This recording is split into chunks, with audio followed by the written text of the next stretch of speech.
Thank you.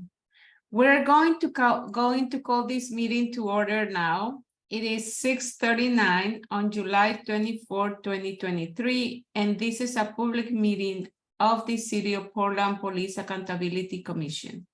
If the Spanish language interpreter, Maria and Carolina, can please give the information on the Spanish language interpretation, please. Buenas noches. Esta reunión es una reunión pública sujeta a la ley del Estado de Oregon y a las normas administrativas de la ciudad de Portland y será grabada. Dispondremos de interpretación al español. Al acceder a la interpretación en español, verá la señal de video de los oradores, pero la señal de audio será sustituida por la de la intérprete. Para acceder a ella, haga clic en Interpretación en los controles de la reunión de Zoom en la parte inferior de su pantalla y seleccione Español. Gracias. Thank you. The city also offers ASL interpretation. Please pin their video feed to see their interpretation throughout the meeting.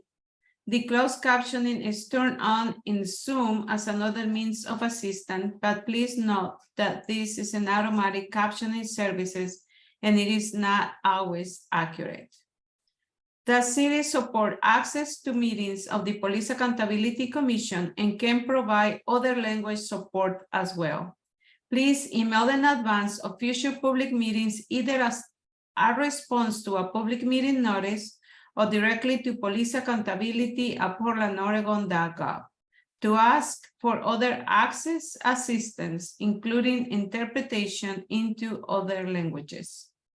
This meeting is a public meeting subject to City of Portland Administrative Code and Oregon State Law and is being recorded.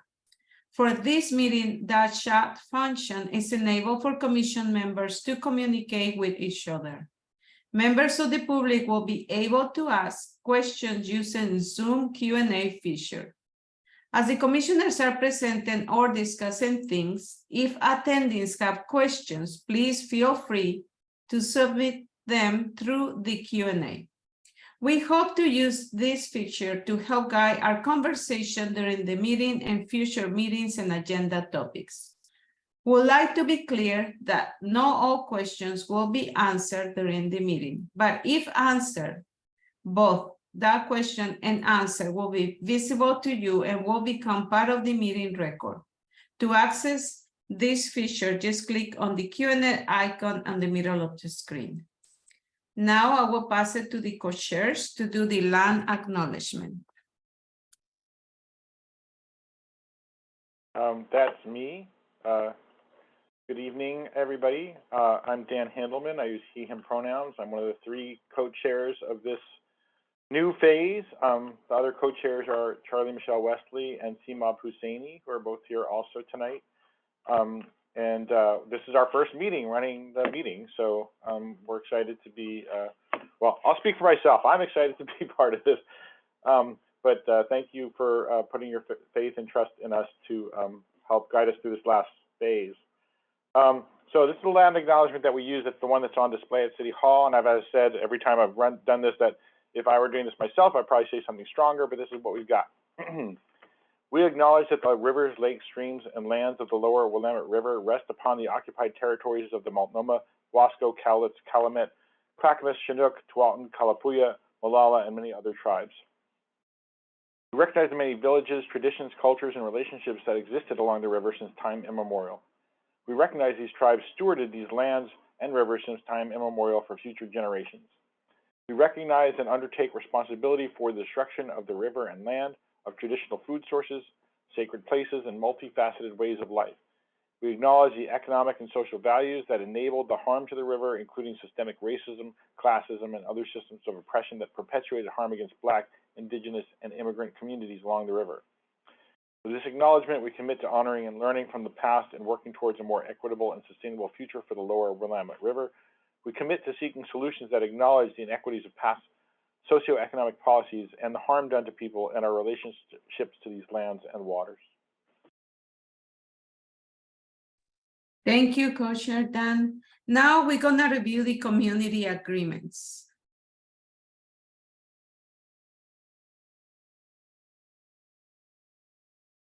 I just want to remind everyone there's 3 pages for community agreements, and you can read it individually, and then I will ask the question.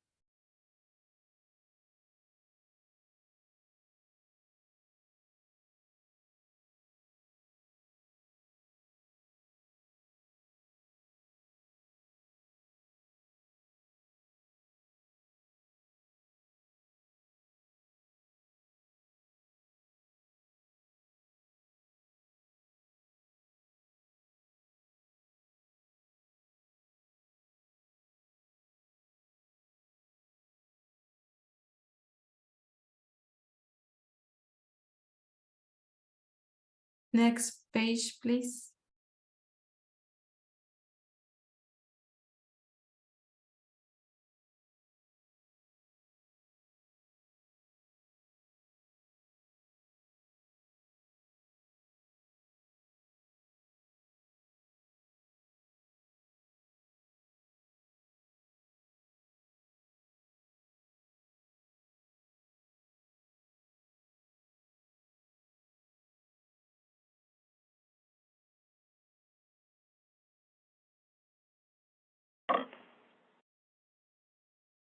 Next page, please.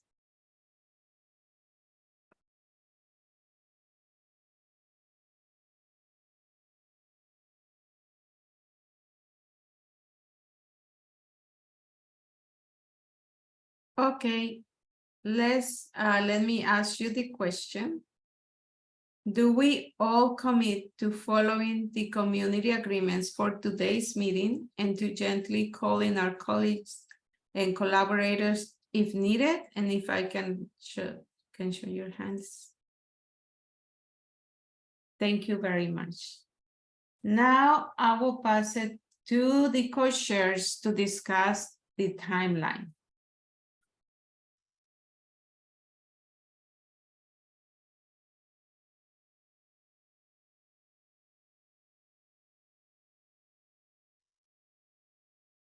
All right, that's my part. Sorry, I was looking for my unmute. Yeah, so the Police Accountability Commission has split its work into 6 phases, as you see displayed on the screen here. It's now in the concluding phase of the work, which focuses on taking everything that was done in the previous phases and converting it into proposed changes to the city code and the settlement agreement, and approving those for council consideration along with the report. Now, the commission will work until the end of next month, August 2023, and will present its proposal to the city council for their consideration and approval after it finishes meeting. And next slide, slide 8.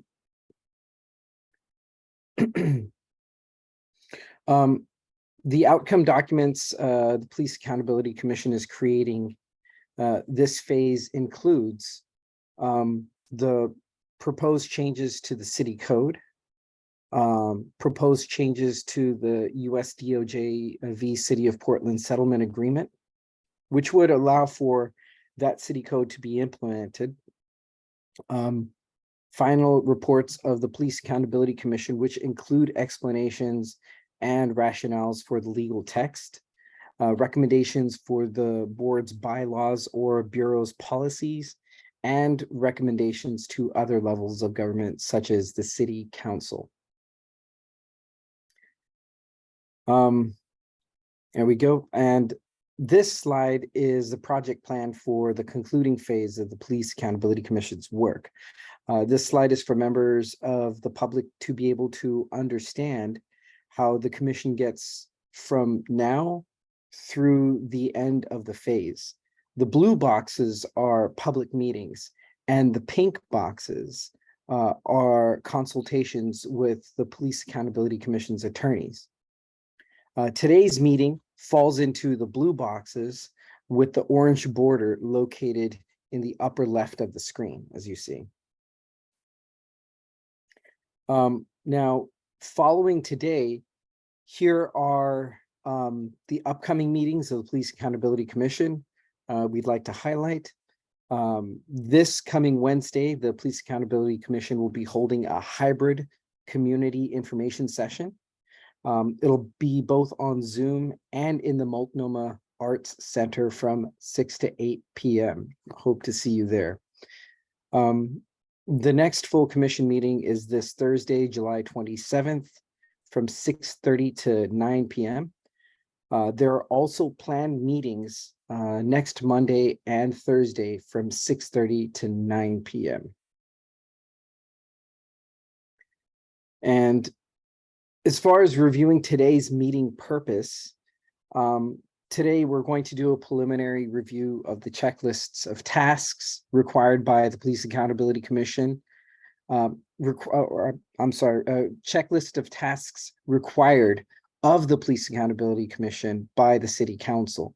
After that, we're going to discuss how the Police Accountability Commission will move through the revisions and updates to the previous areas of agreement with the Police Accountability Commission based on inputs including legal review, City Council feedback, the garden plot, and discussion group feedback, and community input. 3 proposed changes were shown at last Thursday's meeting, and the commission will consider and make a decision on each of these. Prior to discussion on the proposed changes, the commission will review its own values and goals. After discussing, but before making a decision, the Police Accountability Commission will hear public comment. Also, later today, we'll have a discussion on whether or not the Police Accountability Commission would like to communicate to the City Council about potential changes to the Charter 210, ballot measure 26217, and finally, we will have a general public comment. Thank you. Yes. Yeah, and I'll hand it to the facilitators. Thank you. Thank you, Co-Chair Sima. Now we're going to hear updates from staff. Hi, everybody. So our outside legal counsel cannot make it today, but wanted me to communicate a little bit about what's been going on with the legal consultations. So as you may know, that there have been legal consultations between members of the PAC and the outside legal counsel as she starts to develop the proto draft of code that relates to each of the areas of agreement previously adopted by the PAC. The purpose of these consultations is not to make changes to the intentions or directions set by the PAC, but rather to ensure that the text that the outside legal counsel eventually drafts reflects the intention of the PAC and to figure out if there are any issues that need to get resolved. If there are issues that need to get resolved, those will get resolved in the public meeting. So actually, if you could go back, facilitators, you go back a couple slides to the flow chart. What we're talking about here is the pink boxes down at the bottom. And so there are working on 7 of the 8 documents right now. The transition plan will be done a little bit later because it will have different types of output. But the board membership document consultations are done, the broader system ones are done, and the access to information are done. And then there's a few others which are in progress or part of the way done, most notably structural oversight. And then officer accountability is coming up, oversight staff is coming up. The transition plan I mentioned is a little bit later on, and then reporting and transparency. So 3 documents are effectively proto drafted, and those are going to be released as soon as they're put into a proto, meaning a very preliminary draft.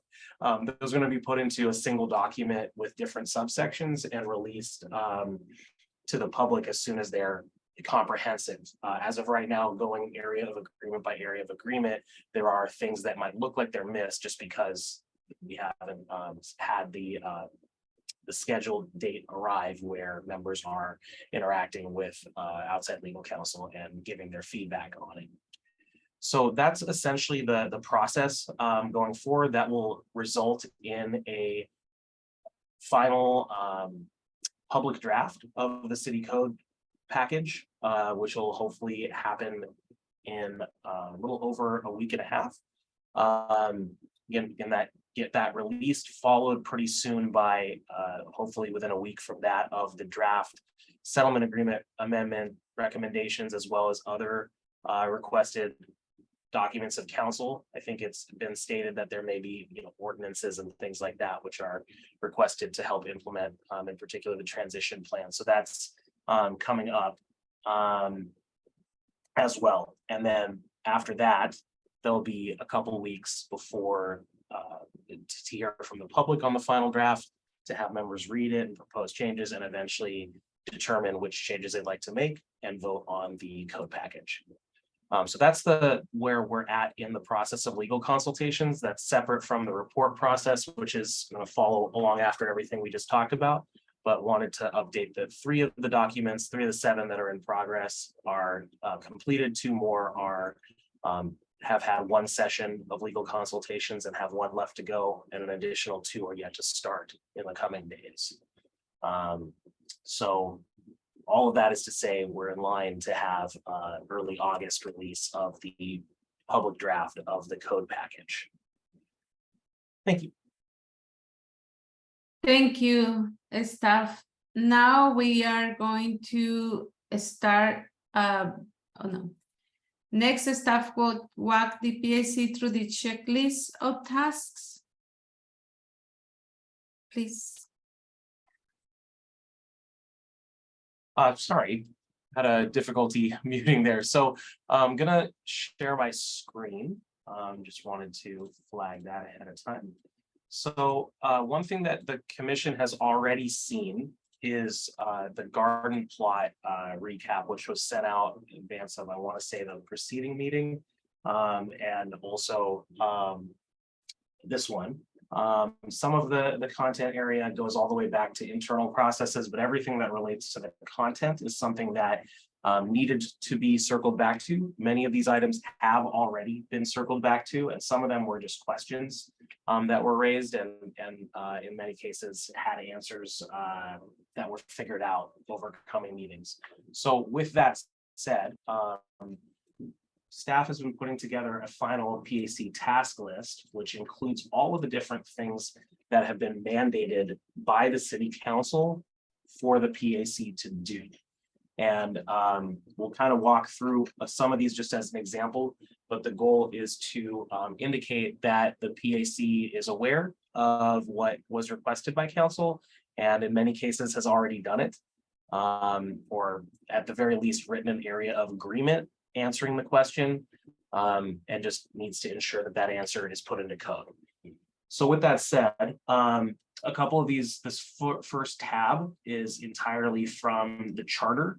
The charter does not mandate the PAC specifically to do this. That mandate comes in a council resolution 37527, but does say what the oversight board needs to be and what details need to be put into code.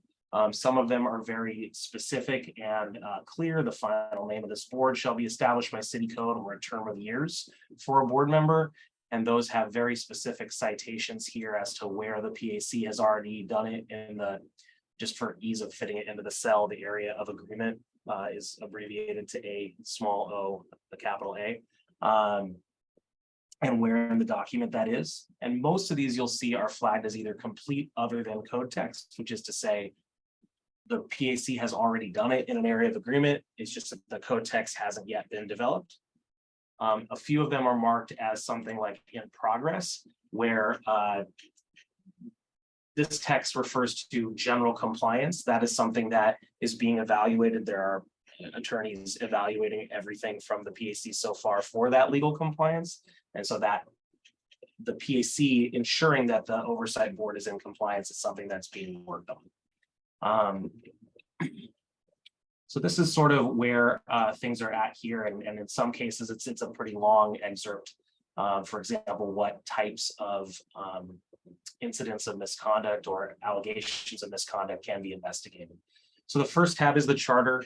The second tab is the Council Resolution 37527, and this tab is more about the process of the commission. That's what this resolution referred to. The notable thing here is that or one of the notable things is that the resolution 37527 is where it tasks the commission with ensuring that the charter is fulfilled.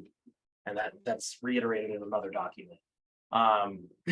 There are some things about meeting once a month. Obviously, the PAC has met significantly more than at least once a month. Technically, it has not yet met in its last month of August. So that's the one that can't officially been claimed yet. But as all of you know very well, the commission has certainly met its obligation to hold public meetings. There are attorney-client privileged information. A couple of these haven't been put into the spreadsheet yet, but certainly the commission has invited experts, has sought out subject matter experts, including police officers and law enforcement. There are a couple of things that are still yet to complete. The 37527 tasks the Office of Equity and Human, it says relations, but Office of Equity and Human Rights is the name of the bureau at present, with reviewing for equity. And that's something that's yet to happen. That's being worked on.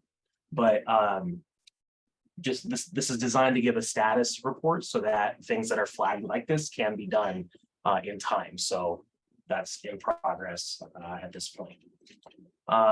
Then there are all these different definitions, as well as tasked with writing, another general tasked with writing out procedures, powers, definitions, switching into Council Resolution 37548. The list of requirements is mostly built out in this document, but we're still checking where, trying to have a detailed citation as to where this is fulfilled.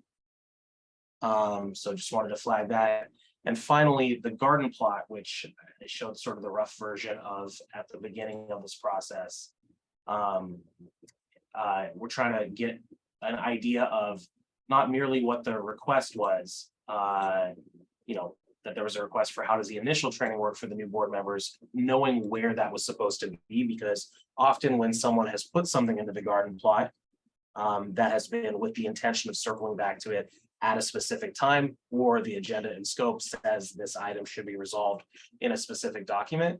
And so that's the first step, is figuring out where that should be, and then going back and seeing where it was. And just off the top of my head, looking at this, I know, for example, this one was in the transition plan that you all approved. We just have to get the exact section header. So one other thing that may be helpful to talk about is that there'll be a couple of things that are going to be marked as superseded, because the initial intention at the time something was put into the garden plot got changed in some way. And that's only for the garden plot items. This isn't something you wouldn't be superseding the city council, but just your past selves. So for example, their initial intention was to draft the bylaws for the oversight board at the time that an individual member put that into the garden plot. That was that individual member's intention. And what superseded it was that in the transition plan, it was that the commission as a whole agreed to send the PAC's bylaws to the oversight board as a model. So there's other text in there too, as well. That's sort of, it may not be a full superseding, I guess, but it is designed to indicate that it's not exactly a one-to-one. What was suggested didn't exactly happen the way that it was intended at the beginning. So you'll see that get built out as well. And the purpose of this document for members is to understand what the actual requirements are, and then to be able to say and look back and say we did X, Y, Z, or to say that there are things that aren't yet done and in time to get those done before the PAC stops meeting. I should note that it will give hopefully a very positive feeling to members, because as you'll look through this, especially the sections that are built out on the right side here, nearly all of it is done already. And you have done a lot. There are plenty of things that need to get converted into code, and certainly the way in which something is done, how you answer the question, may be something that you agree or disagree with, but in terms of having fulfilled the responsibility, a lot of that is done, and what's left to do is to convert that into code and make it a part of the relevant document where it's been asked to. So, yeah. And then there will also, just to flag, there will also be one additional tab in here, which is from what the council asked in their letter in June 2023 after the work session. And that's something that just is developed, it's just in a different file. I need to include it here. Any questions on what this is and how it's designed to be used? This is the first of 6 different kinds of pieces of information that is going to be provided to you over the next few days to help you decide how you want to spend your remaining public meeting time in terms of revising or updating previous documents. There'll also be the equity review that we mentioned, which will include OAHR. There'll also be the community input tracker, the discussion group reports, the forgetting 2 of them, the legal reviews, of course, being the main one as well. That I forgot there. So yeah, any questions on any of this? Okay, Co-Chair Dan. Well, just in our the pre-meeting before today's meeting, I asked staff whether it's possible to take the status column and then color code it. So I see, yeah. So I saw you did a couple of yellows. That's nice, and yeah, maybe you can come up with a different color for the code in progress and the other in progress. But I think it'll be easier for us to wrap our minds around if we have those kind of color codes, so we can kind of quickly see, oh, we got that done, and then that one's still to do, that kind of thing. At least it's easier for me if it's that way. Thanks. Yeah, absolutely. There'll be like a red, green, red, yellow, green, and maybe a blue if I need a 4th color in time for Thursday's meeting. Thanks. Thank you, staff. Now we will start to discuss revisions to previous PAC areas of agreement, and now pass it to the co-chairs. All right, so that's back on me again. You know, basically, what you just heard in a very, a very small part of what you just heard is that through the course of what we've done, we've created 8 different areas of agreement, right? So we're going to try to go over 2 of those in each of the next 4 meetings. My understanding, it looks like yeah, that's what it is. And the 2 we're going over today is the structural oversight and broader system. They're very small changes, so hopefully we won't need to take all the way till 9 o'clock today, but we'll see what happens. Then on Thursday, we're expecting to be able to do access to information and board membership. And then next week, we'll do officer accountability, oversight staff, reporting and transparency, and the transition plan, which isn't actually an area of agreement. It's a plan. So I hope that makes sense to everybody. Please feel free to raise your hand if you don't understand anything that we're talking about, because there's a lot coming at you right now. So tonight, we're just going over these 2, structural oversight and broader system. And these are things that we came across both during discussions here in the full commission, and some of them I think came up in the working group with the attorney. We're bringing them to you tonight for review and to read the actual proposed changes. Co-chair Michelle Wesley will do that, but I think first we're going to review the values and goals. Is that right, staff? Yes. Yes, that is correct. Would you like that now? I'm going to let Co-Chair Michelle Wesley guide us through those. So yes, sure. Well, actually, staff was going to do the review, and then I was going, and that was going to be handed off to me once he's done doing that. And so the PAC is going to be looking at 2 different documents, and for the sake of being efficient and having it be a part of your thought process throughout, co-chair suggested doing this values and goals review once prior to getting into either of the 2 documents, which is why the agenda is in the order that you see it. So as you're looking through this, there are sections that may be more relevant to structural oversight, or sections that may be more relevant to broader system. And at the end of looking this over, we'll ask if co-chairs or anyone else would like to point out here, this is a particular value, goal, or success criterion, which is particularly relevant to you as you go through those two documents specifically. So for those who haven't seen this before at home, there are 6 values. Each one has 1 or 2 related goals and several success criterion, which are self-imposed standards from the commission to evaluate its own work and determine if it's suitable for sending on. And parts 3 and 5 are split up by a page break. So bear with us when we do that.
Starting with co-chairs, are there any particular parts of this document that you think are particularly relevant to consider as you go through the areas of agreement on structural oversight?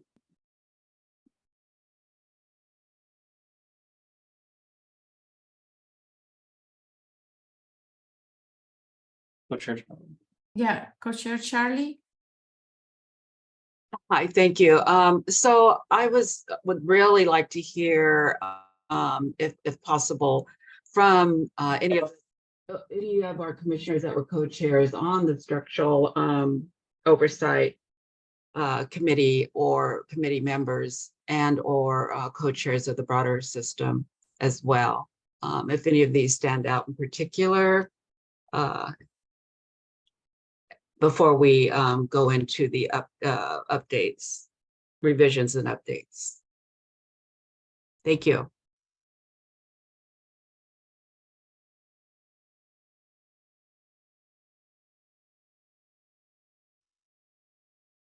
Both of the subcommittee co-chairs are not currently at this meeting, but there may be members of the structural oversight subcommittee who are here.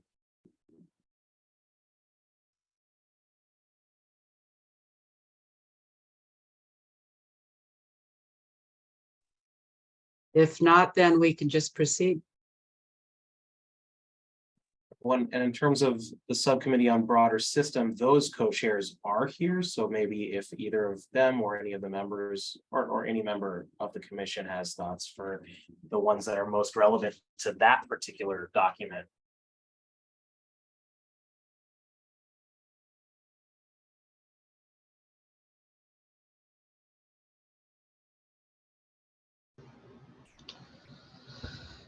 Sorry, I was struggling to get to my unmute button.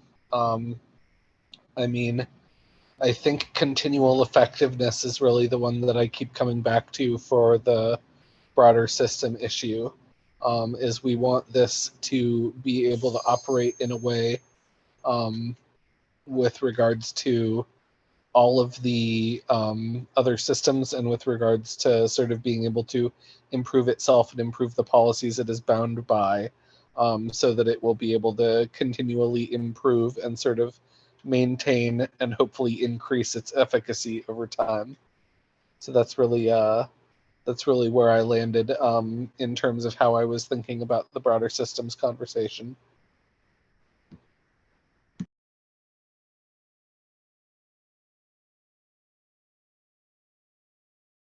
Yes, Co-Chair Sima.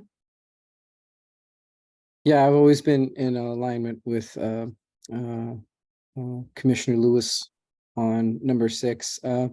Number 4 just also stands out for me. Transparency and trustworthiness.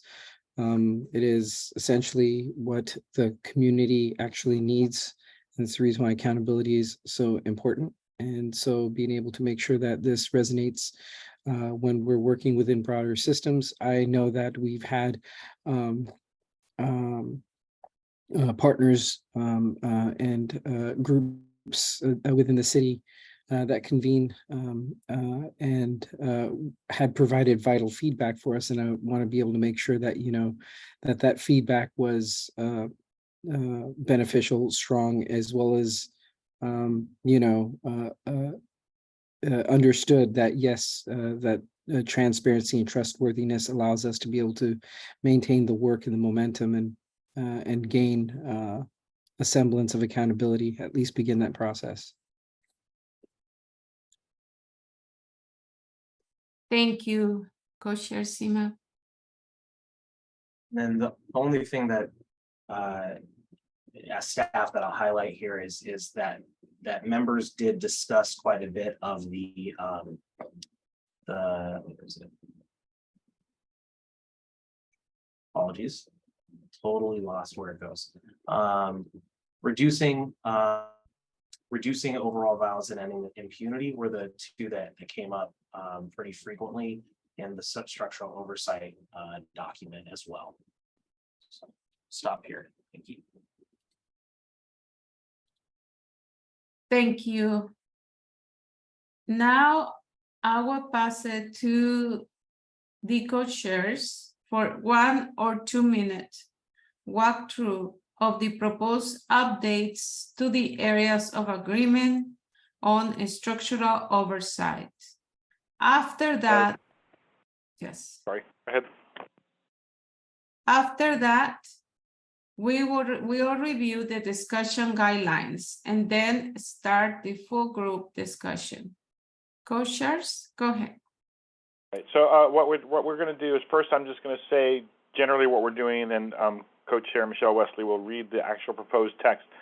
So in this first one, the structural oversight document, there's really only one change. It's on the 9th and final page, and it is something that Commissioner Lewis suggested, I think, or at least the whole subcommittee suggested, where we originally wanted to talk about presenting items to only elected officials, and then there's a couple of words added in to add appointed officials as well. So let's scan on to that, and I'll turn it over to you, Co-Chair. Thank you, Co-Chair Commissioner Handelman. All right. All right, so H, broader proposals related to federal state laws. The board may officially endorse legislation / policy ideas and shall have the authority to testify in front of relevant government bodies and communicate its policy positions and employees and elected or appointed. The proposed revision would be or appointed officials at any level of government. The Office of Government Relations shall consult directly with the board as part of its development of the city's legislative agenda in a manner equivalent to any top-level administrative division of the city government. Shall I read the what's over in the notes as well? You are welcome if you want to. Co-Chair Charlie, it's not necessary, but it's up to you.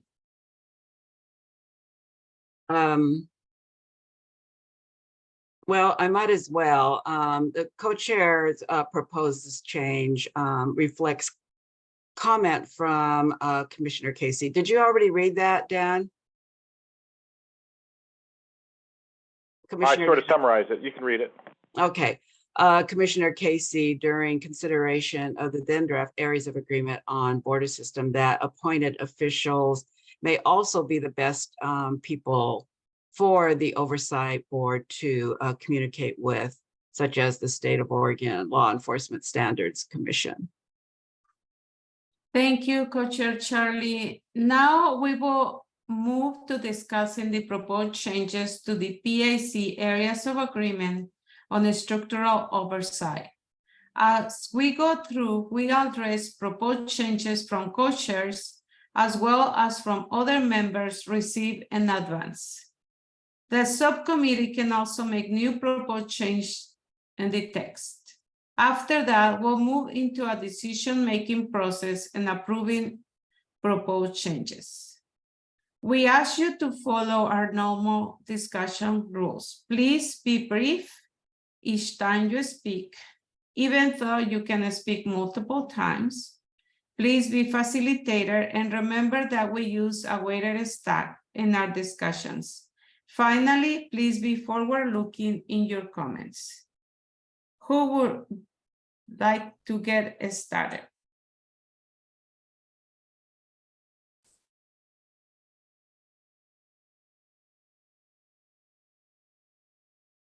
Let me ask, is there any questions? Okay, I will send it to Commissioner Casey.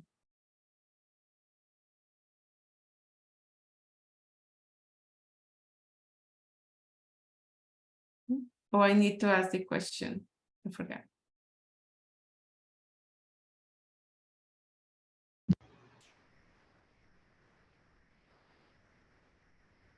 I'm sorry, what am I doing right now?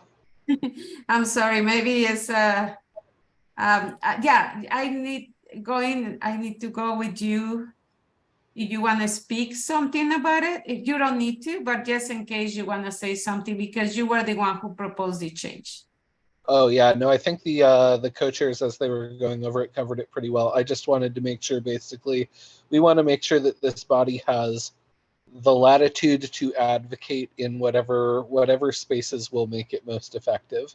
And I think that this just gives it more flexibility by not accidentally excluding a category of officials that it could potentially work with. So that's all I wanted to add.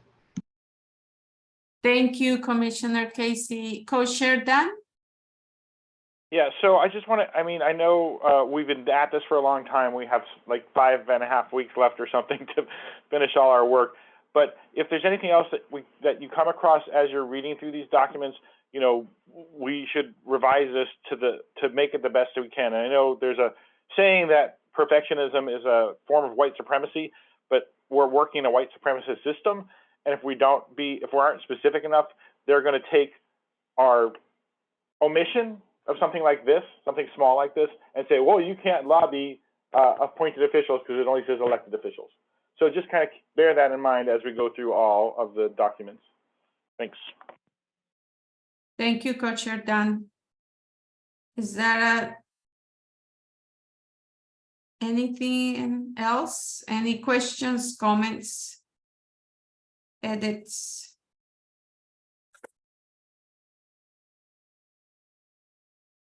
Okay. I'm gonna wait for a motion if somebody has a motion here. Oh, I'm sorry. I thought we just normally just say, is there any opposition to the word? Oh, Commissioner Arce has her hand. Okay, Commissioner Monica, go ahead. You made a motion to just approve?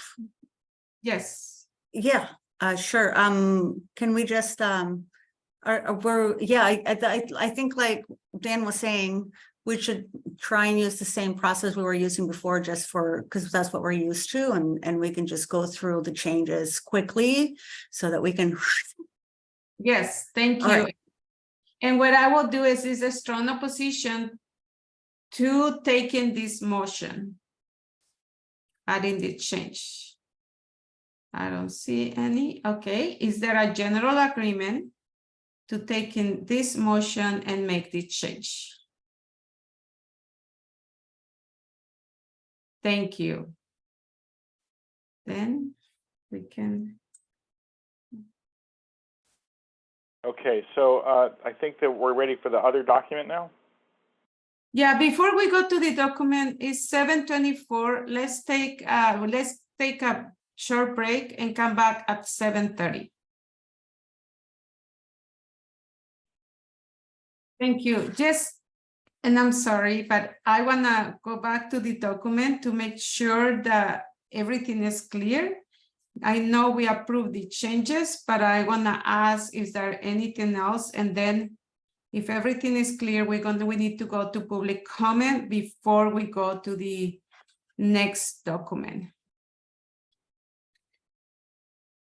Okay.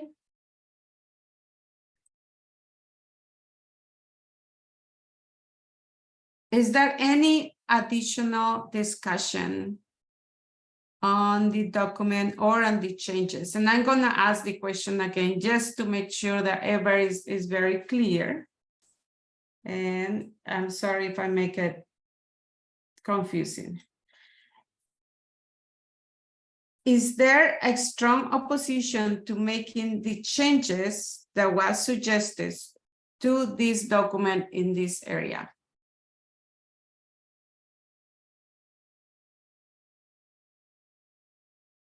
Okay, is there a general agreement to approving the changes to this document, this particular change?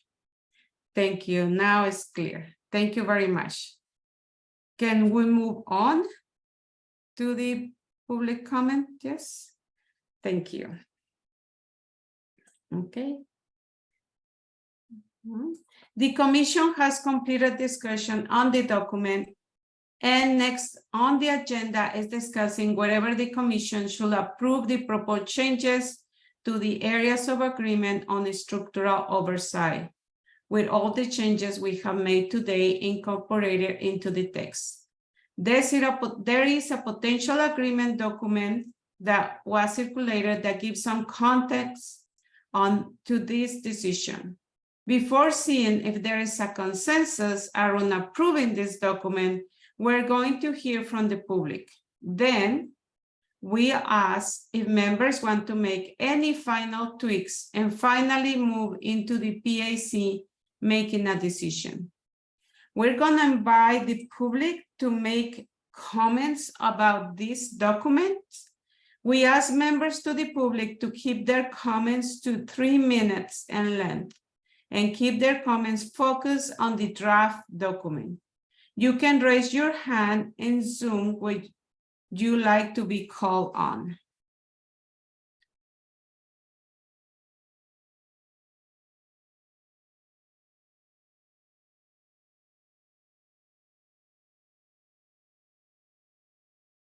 Okay, I don't see anybody from the public.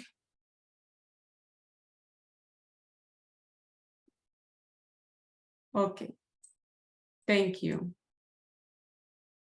We have already looked at the values and goals, but if any members would like to see it again, please ask.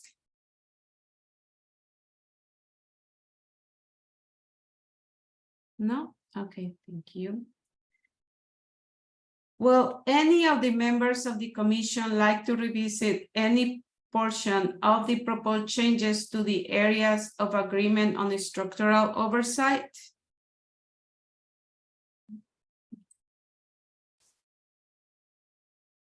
Is there a strong opposition to approving the proposed updates, areas of agreement on the structural oversight with all the changes we have made today incorporated into the text? Is there general agreement around approving this document? Okay. Thank you and congratulations. That document is Approve. The commission has concluded discussion on the proposed changes to the areas of agreement on the structural oversight and is ready to make that decision. Okay.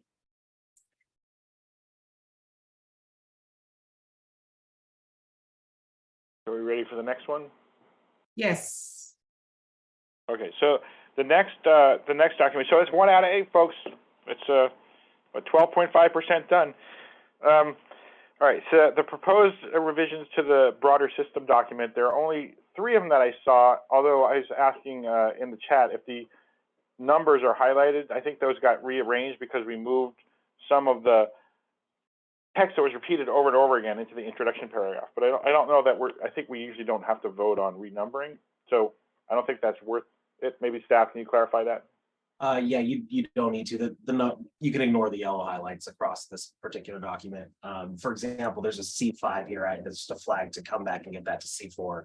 Because C4 got incorporated up. So yeah, we'll get the formatting figured out, but no need to worry about it at present. Okay, thank you very much. So there's, like I said, there's basically only 3 changes. One on page 2, which is a mirror to what we just did in the other document, where the word appoint is going to be added in basically the same text. And then there's 2 on page 8 in sections D2 and D3. If we can just scroll down there really quickly, so we can just get an overview for everybody. D2 and D3 on page 8 is adding in, so these paragraphs didn't exist before, but basically it's just language to mirror what we did for state and local law enforcement, for the board to be able to reach out to federal law enforcement and federal courts in the same way they can reach out to the local ones, because there may be cases where there's in fact, I think I said this the other day, the U.S. Marshal just shot somebody on July 3rd, and there's been times when there's been interactions between Portland police and federal officers that will come under the jurisdiction of this board. So, all right, so I'm going to turn it back over to the facilitator and to co-chair Michelle Wesley to do the actual reading of the text. Thank you. Co-chair Charlie, are you going to read the text? Okay, go ahead. Sure thing. Thank you, Victoria. Facilitator Victoria. Okay, so I need that slide or that part of the document. Do we need to read the first change, the first proposed change? Staff? Yeah, so the way that it was written originally was that the broader system text was just the part up at the top about that referenced the structural oversight section. It effectively was already changed because it was citing the other document. So when you just made the decision to change that a minute ago in structural oversight, there's no need for a separate vote here. So there are 2 proposed changes and they are both on the screen now. One is the addition of D2, the other's D3. Okay, all right. I will read one at a time. Okay, so D2. Oh, there. Exchange of information. Exchange of information with / about other law enforcement agencies. A, the Oversight Board and Bureau shall maintain a working relationship with federal law enforcement agencies, including the U.S. Marshals, and with oversight groups for these entities. This relationship will be beneficial in the board fulfilling its duties due to police collaborations and police activity. Co-chairs propose the change. I can't read that, it's too small. Co-chair Charlie, there's one last sentence at the end. Oh, okay. Let's see. Hold on. This. Okay, with relation to federal run jails, prisons, and detention centers. Thank you. And before, are you gonna read D3 or you gonna wait? Well, I'm not sure. Are we going to? You can read D3 and then I have to go with the script, and then I can ask the questions separately. Okay, very good.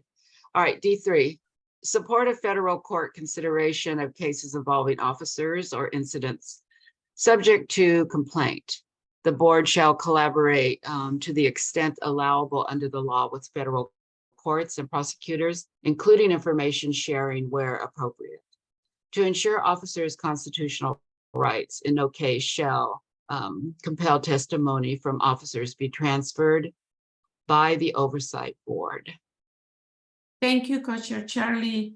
We're now going to discuss the proposed changes to the PAC areas of agreement on broader system. As we go through, we address proposed changes from co-chairs as well as from other members received in advance. The subcommittee can also make new proposed text changes. After that, we'll move into the decision-making process on approved proposed changes. We ask you to follow our normal discussion rules. Please be brief each time you speak, even though you can speak multiple times. Please be facilitator and remember that we use weighted stack in our discussions. And finally, please be forward-looking in your comments. And yeah, I see Commissioner Yumi wants to make a comment. Go ahead. Yeah, thank you, Victoria. Just one thing with the D2, I'm wondering if maybe we can clarify the language where it says this relationship will be beneficial. It almost, I read that as, I could see someone accidentally assuming that we're talking about the board collaborating with police as opposed to these organizations are work closely with police, right? So it might be better to say something like this relationship will be beneficial to the board because these organizations work closely with the Portland Police Bureau or something. Okay, and I'm gonna give you, before passing to Co-Chair Charlie, I'm gonna give a little bit to the staff and make sure, Commissioner Yumi, this is what you were thinking or proposing. Yeah, that looks great. Thank you, Commissioner Yumi. Co-Chair Charlie. Yes, I was thinking along the same lines, but then you added may. I didn't like, wait, where'd it go? May work closely with the Portland Police, yeah. And then the other thing is more like a question where the in the title law enforcement, and I know we use that somewhere in the structural document as well. I don't know, I guess I've always had a problem with the word enforcement. Is that like coming from some place that we need to keep it, need to call it that? It just sounds so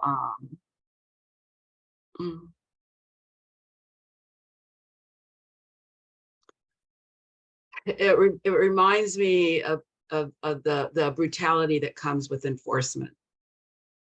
So I don't know. I can't think of something else, but I'm wondering how this got worded like that.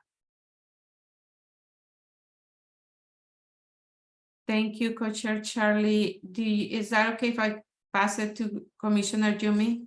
Okay. Thank you. Commissioner, go ahead. Yeah, I was just gonna say I understand Commissioner Charlie's concern with it. I think this verbiage may have come from meeting with council, and I think it's just there are a lot of federal agencies that work in policing that are not policing agencies, right? So the federal marshals are the U.S. Marshals are a law enforcement agency, and I think that's the sort of legal term that would be used to describe them. Because we're talking about agencies that often deal with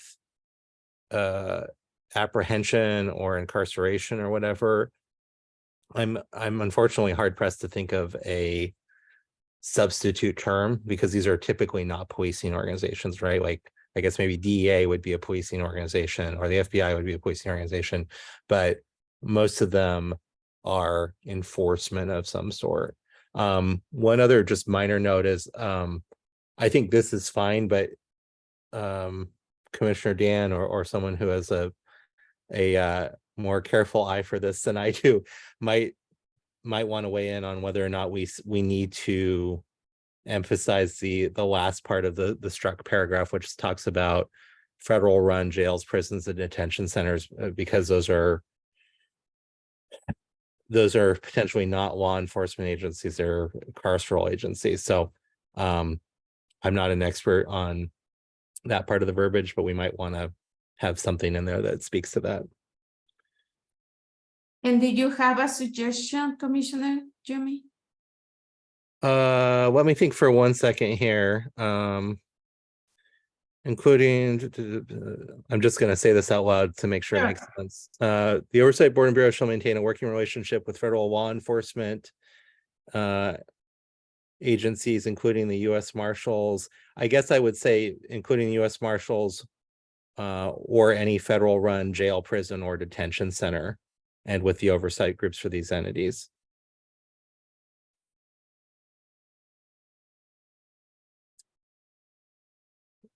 As Commissioner Dan's pointed out, you know, if we don't make it explicit, they might say, well, you can talk to the marshals, but you can't talk to the federal prison system or something. Thank you. Thank you, Commissioner Jimmy. Co-chair Charlie, and then co-chair Seema. Seema had his hand up before me. Okay, go ahead, co-chair Seema.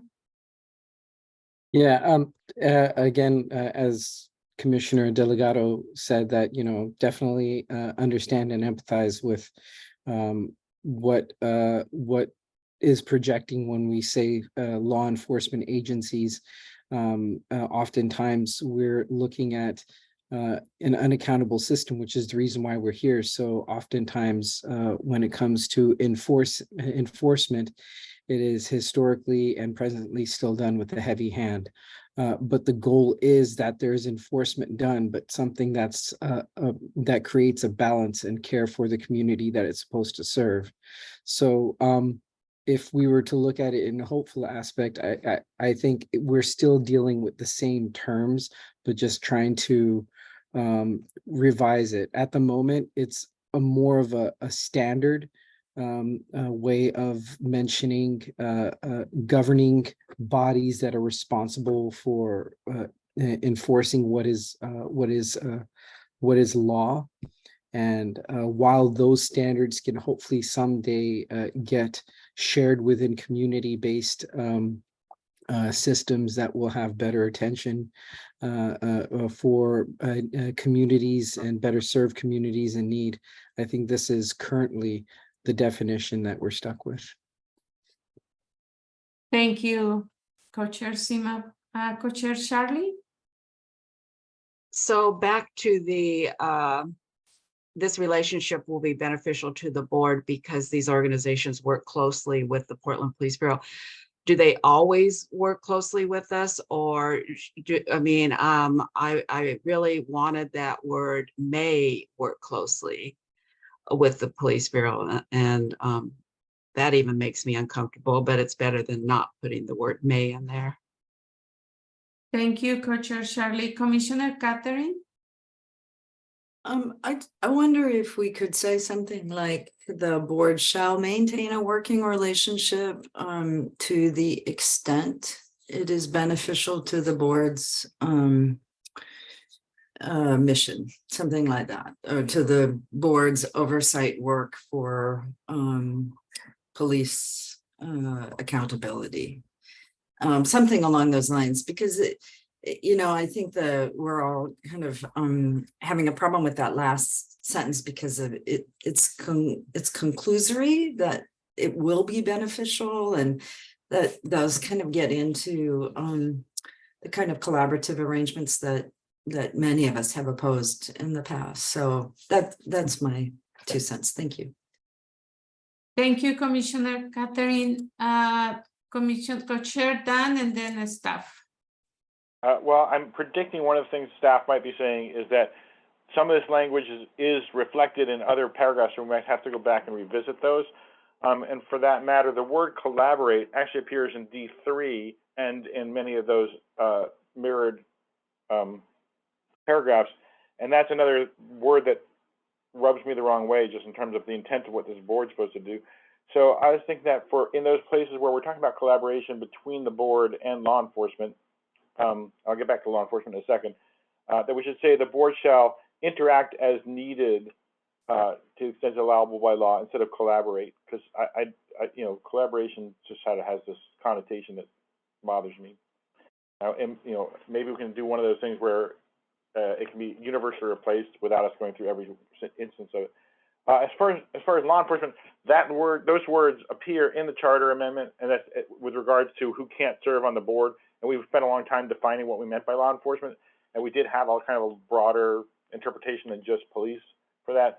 So I'm hoping that makes you feel a little bit more comfortable, Co-Chair Michelle Wesley, that we've already dealt with that issue like moons ago, and it's there is a definition that we came up with about what law enforcement means that we can refer back to. Thank you. Thank you, Co-Chair Dan. And Co-Chair Sima, do you wanna mention something and from your, I know, I'm sorry, from your comment? Yeah, sorry, I'm eating Takis. But mouth gets all watery. I was just kind of riffing off of Commissioner McDowell. And I was saying, well, maybe even that when it's, I don't want to overpromise a relationship because it may underdeliver. And so that we would actually strive, because, and like I put in the notes, shall strive in quotations, because I imagine that it'll be something that will be attempted rather than one that will be established once the board is up and running, that this is going to be a process that we're going to be, you know, and also it kind of rhymes with even when when Commissioner Handelman said interact as needed as well. So I kind of agree with these ways of using it. Again, I don't want us to overpromise anything, because it's the relationship's going to have to be two ways. Thank you, Co-Chair Sima. Is there any other addition, comments, edits on D2 of this document? And you can read it, or we can read it again. You can think about it. Yes, Co-Chair Charlie? Well, I was just wondering, staff, if you're going to put that shall strive to maintain, is that what you're going for, Commissioner Sima, Co-Chair Commissioner Sima? Commissioner Co-Chair Sima. Yeah, I mean, actually, yeah, that's exactly what I was saying, like adding shall strive to maintain a working relationship. You know, there'll be an effort to build, but you know, and I take it that this is going to be a continuing effort to basically try and communicate back and forth, get cooperation as we're working. I don't know. I'm pessimistic a little bit, so I feel like, you know, I feel like it's a contentious. We're in a very contentious territory at times, and regarding cooperation, we're building something that famously is not something that they want to cooperate with, and this is, you know, systems change type stuff that we're doing. So, you know. Thank you, Co-Chair Sima. Commissioner Jumi. Yeah, I just wanted to echo what Commissioner Simab said and sort of support it in saying that, I mean, the purpose of this is we want to get information out of these agencies, and we don't want to paint ourselves into a corner to where we can't subpoena a prison if somebody dies as a result of use of force by PPB, right? So a lot of this is just a very polite way of us saying that, and I think we need to center that intent at some level. And I'm very sympathetic to the frustration with some of this verbiage, but I think it's important to keep in mind that the reason it's there is not because we are making ourselves part of the carceral system, but because we are trying to make sure that we have access to every point of information that would help us in an investigation. And I think that's the extent of it at some level. So I want to hold a lot of space for that discomfort, but at the same time, I also think we need to think about this in the sense that it was written, which is we don't want to be told we can't go somewhere because we didn't put it in this document. Right? Thank you, Commissioner Jimmy. And before, I'm gonna ask separately D2, then D3. But before I do that, is there any other comment or any other addition to D2? No? Okay. Is there a strong opposition to changing from what it was to all the proposed changes that are reflected here for D2?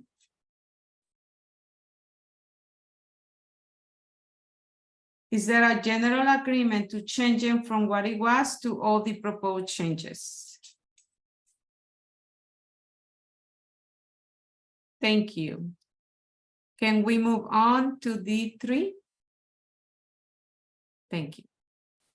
We're gonna review D3. Co-Chair Dan already made a suggestion. Now, is there any addition? Yes, go ahead, Commissioner. Co-Chair Dan. What I'm putting in the chat is where we might need to revisit for the other language changes. So you can ignore my chat until you're done with this part. Okay, I will do that then. Is there any comments, questions, changes for D3?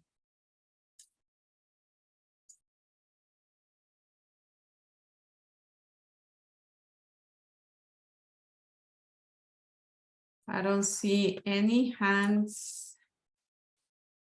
Okay, I'm gonna ask the questions for D3. Is there a strong opposition to changing from what it was to the proposed change?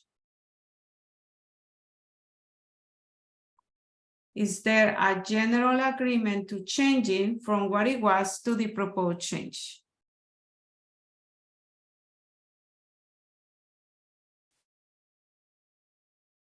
Thank you. And from that, I will pass it to staff for comments of the co-chair Dan. Yeah, so thank you. So as was mentioned up top, these two do mirror sections of both section B about the county and section C about the state. So just focusing on D2, let's start with. That is related to this section here at the state level.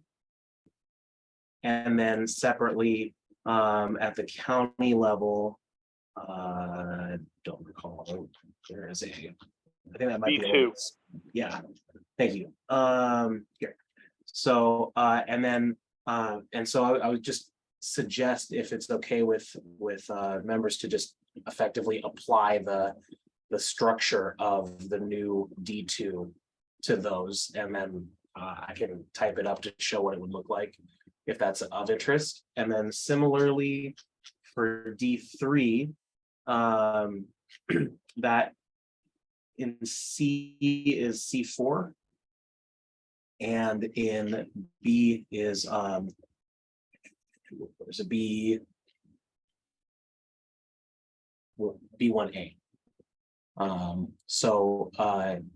And this is not everything. There's one other thing kind of after that Commissioner Co-Chair Dan put in the chat. But if it's acceptable to effectively apply that, or if someone wants to suggest that, that's something that I can in the background type up and just show how that would look. But is that the intention to have this apply to the county and state as well? This sort of structure? I'll bite. So that, yeah, that was my suggestion, that, you know, in order to make it so that we have this parallel language, that anywhere the word collaborate appears, meaning how law enforcement works with each other, and alternately where collaborate appears talking about how the board's going to interact with people, we should change it to mirror the language we just adopted without having to go through each one. That's my suggestion. Thank you, Co-Chair Dan. And I saw Commissioner Casey had a comment. I was just raising my hand to make the same proposal as Commissioner Dan, so we're good. Thank you. Thank you, Commissioner. Okay. Then can I ask staff, can I ask the question on general for all the language you're changing, or should we go later, but okay. If it's okay with co-chairs, you can ask it all together. Okay, is that okay with co-chairs? Okay, I'm gonna wait for you to make the changes and then I can ask. That way we say as the document is.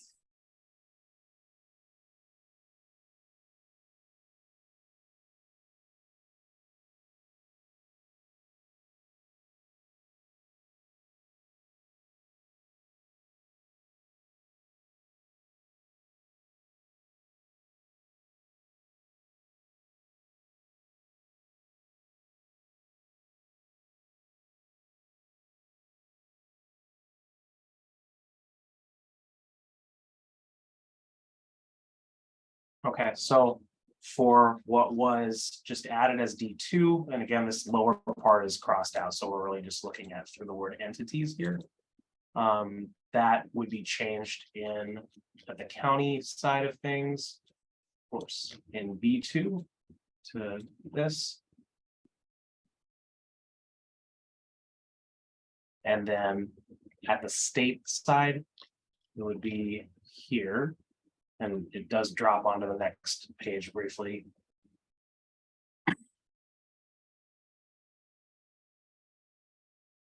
Okay, and that's all the changes you're making? That's all the D2 changes that would apply the same thing. And then the D3 part changing from collaborate to interact as needed is reflected in C4 and also reflected in B1A. So there's four changes here.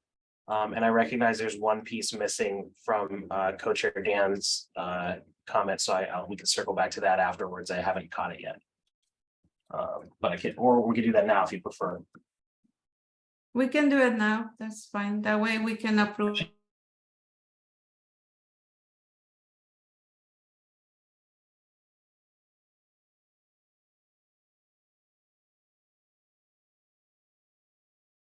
For B2 and C2, there's another. Yeah, so that's the other, yeah, that is everything. Sorry. That's okay, thank you, staff. Okay, any additional comments or changes before I ask the question? No, okay. I'm gonna ask for all the changes that were made to the document all together as was approved by the co-chairs.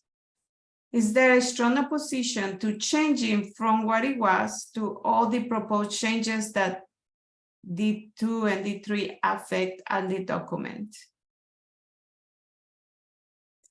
Is there a general agreement to changing from what it was to the proposed change in the document? Thank you. Okay. The commission has completed discussion on the document. Oh, no, sorry, What, Facilitator still? Victoria, there's Yes. about 9 places where the word relationship appears that need to be as well. Okay, go ahead. We will So wait. do you want to, staff, do you want to look at that, or you want me to just read them into the record? If you read them, I can put them in, but also if you could say what the proposed date is. Where we, where we're trying to modify it, so we're saying there will be a working relationship to say strive as proposed by Co-Chair Hussaini. That kind of language appears in A1C and E, in A2C, in A3, in B, the general topic of B, I think, in B2, B3B, C2A, and B. It looks like, I think I meant C3 there. I'll check. And yeah, it's supposed to be C3 and E. And then it also appears in F when it's talking about other oversight systems. I don't know if people are as concerned about saying we will have a relationship with oversight systems instead of saying strive to have a relationship with oversight systems. But I guess really there's no control over that. So maybe we should do it there too. So that's an F. Well.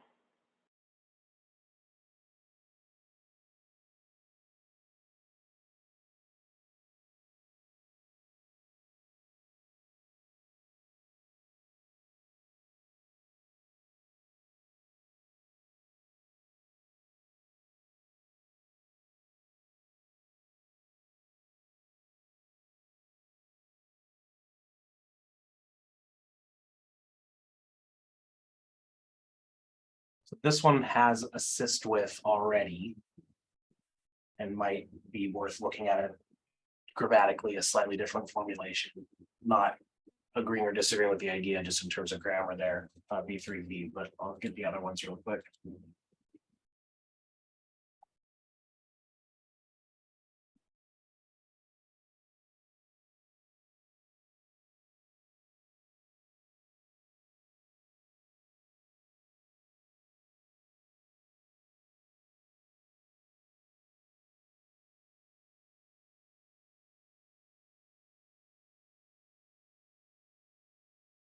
That you said. So, and then one other thing there is one other thing after this, facilitator Victoria, just to flag as well, by the way. Okay, so I just, can we get some feedback from other commissioners about the question of F and the other oversight systems, whether we want to change that? I'm going to turn to Co-Chair Husseini first because it was your suggestion.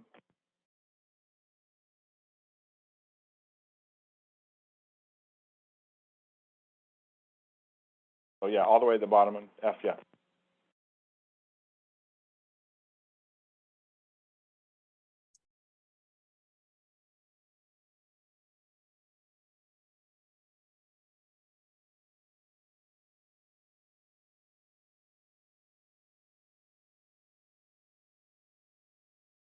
Do you have thoughts, Co-Chair Husseini, or?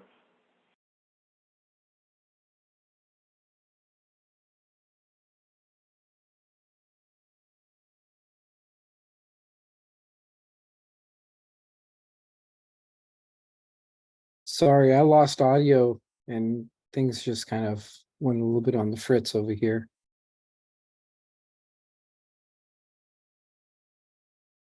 I'm going to shut my video off because I think my connection's getting a little unstable.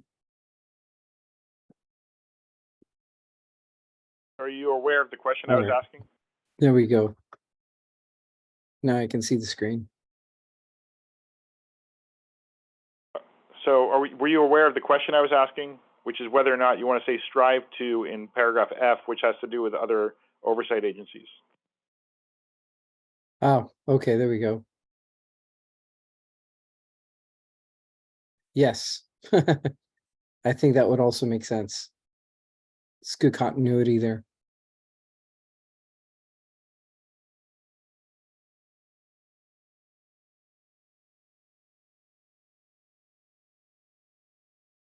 Thank you.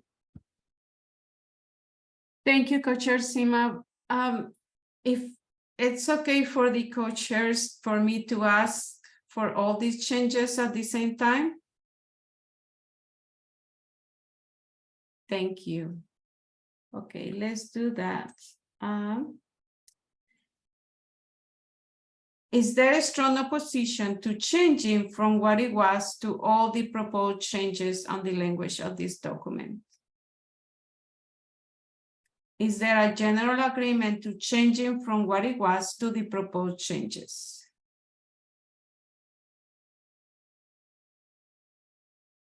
Thank you. Is there any other changes? I think there is one more, right? Staff? Yeah, just when there was mirroring done earlier from D2 to the working with federal law enforcement, There is also a section on the Employment Relations Board, which has the similar formulation, and just wanted to ask if it was okay to, or if it was the PAC's intention to mirror the structure of that on this paragraph as well. Nobody specifically called this one out, but I'll kind of just do it to show what it would look like if anyone who does want to consider doing that. Thank you, staff.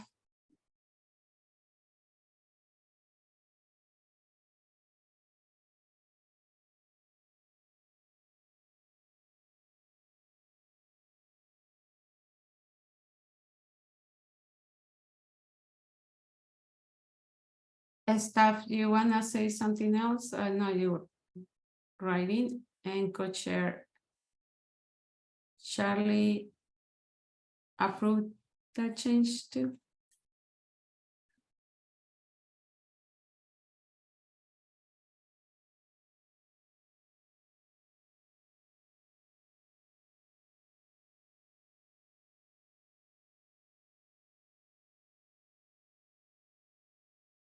Is there any additional comment, questions, or changing to what staff is working on C3?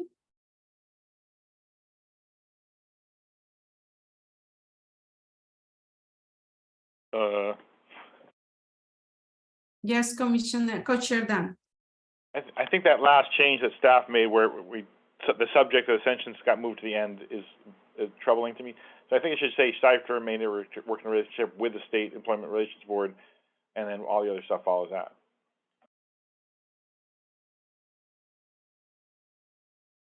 Yeah, it's been updated there. Okay, is there an additional changes comment to C3?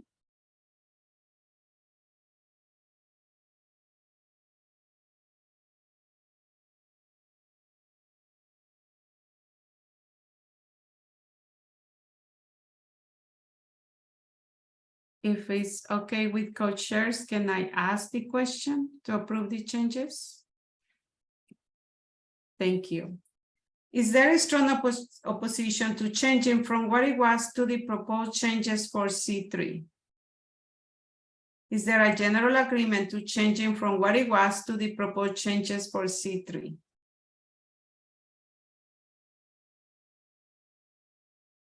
Thank you.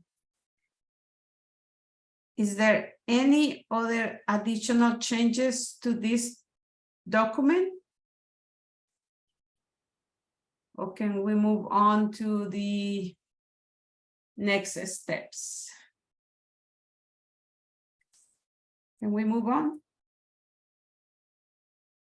Thank you.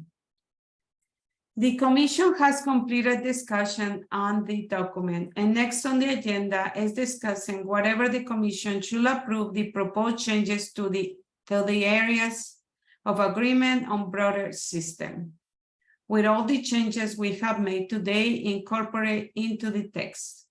There is a potential agreements documents that was circulated that gives some context as to this decision.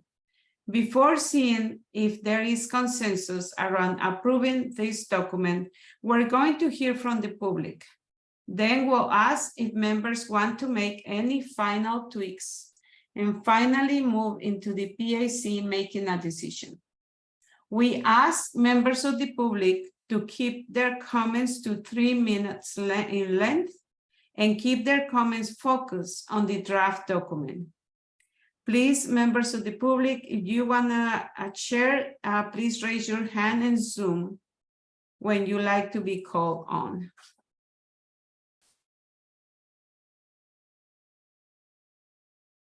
I don't see any members of the public. Is that correct? Yes.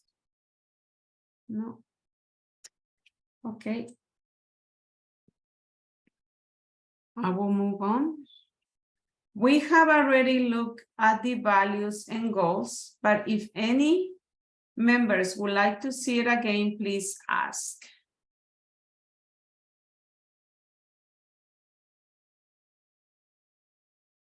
Will any of the members of the commission like to revisit any portion of the proposed changes to the areas of agreement on broader system?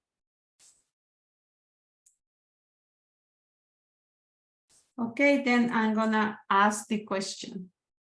Is there any strong opposition to approving the proposed updates, areas of agreement on broader system with all the changes we have made today incorporated into the text? Is there a general agreement around approving this document?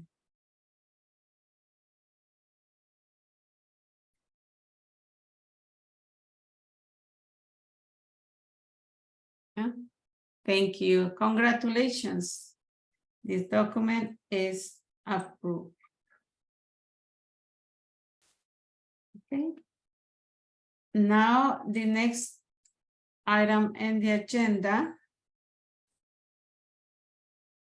is a discussion potential letter to City Council on Charter 2 to 10, and I will pass it to the co-chairs.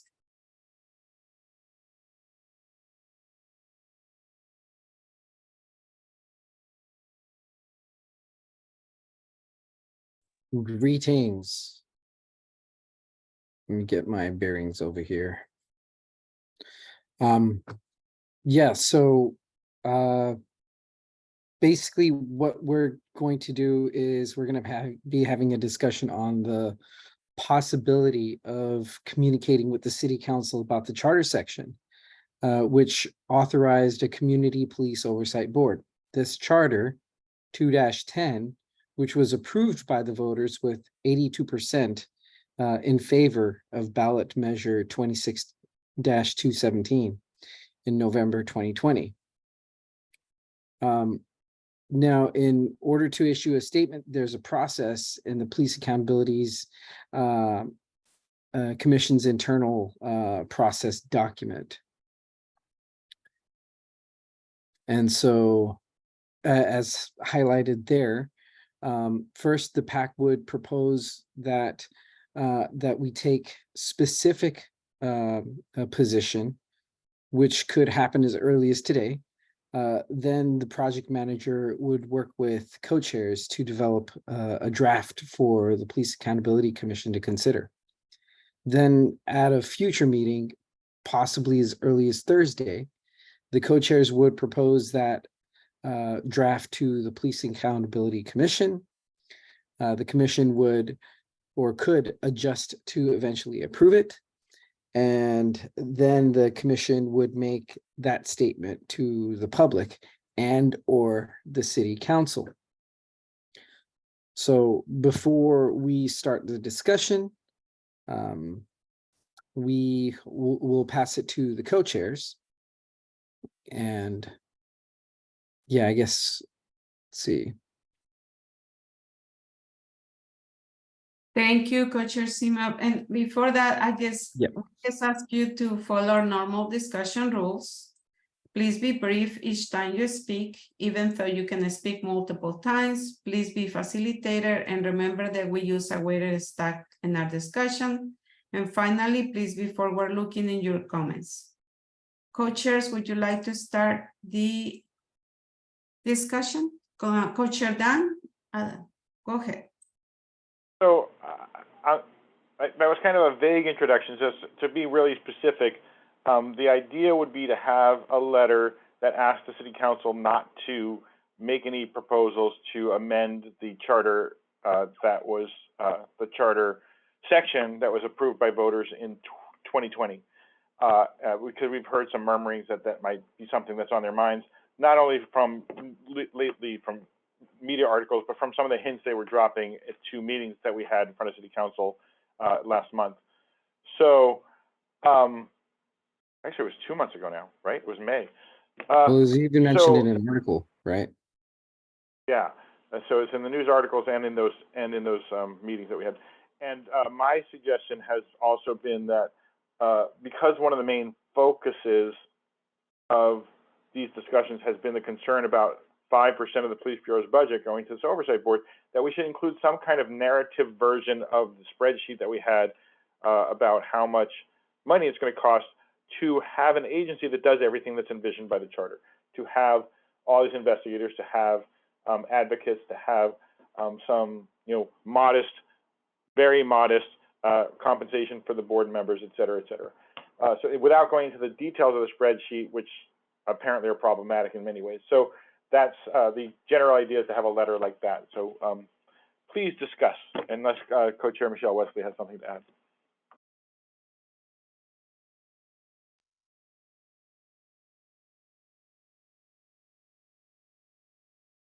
Co-Chair Charlie, would you like to add something now? Thank you. Okay, let's start with the discussion. Commissioner Monica? I fully support writing a letter, and I would support it be very strong, a very strong message. And regarding the budget, mentioning that national organizations support a budget of the sort, because I hear murmurings that, 5% is so much money and unprecedented, and where has this ever been done?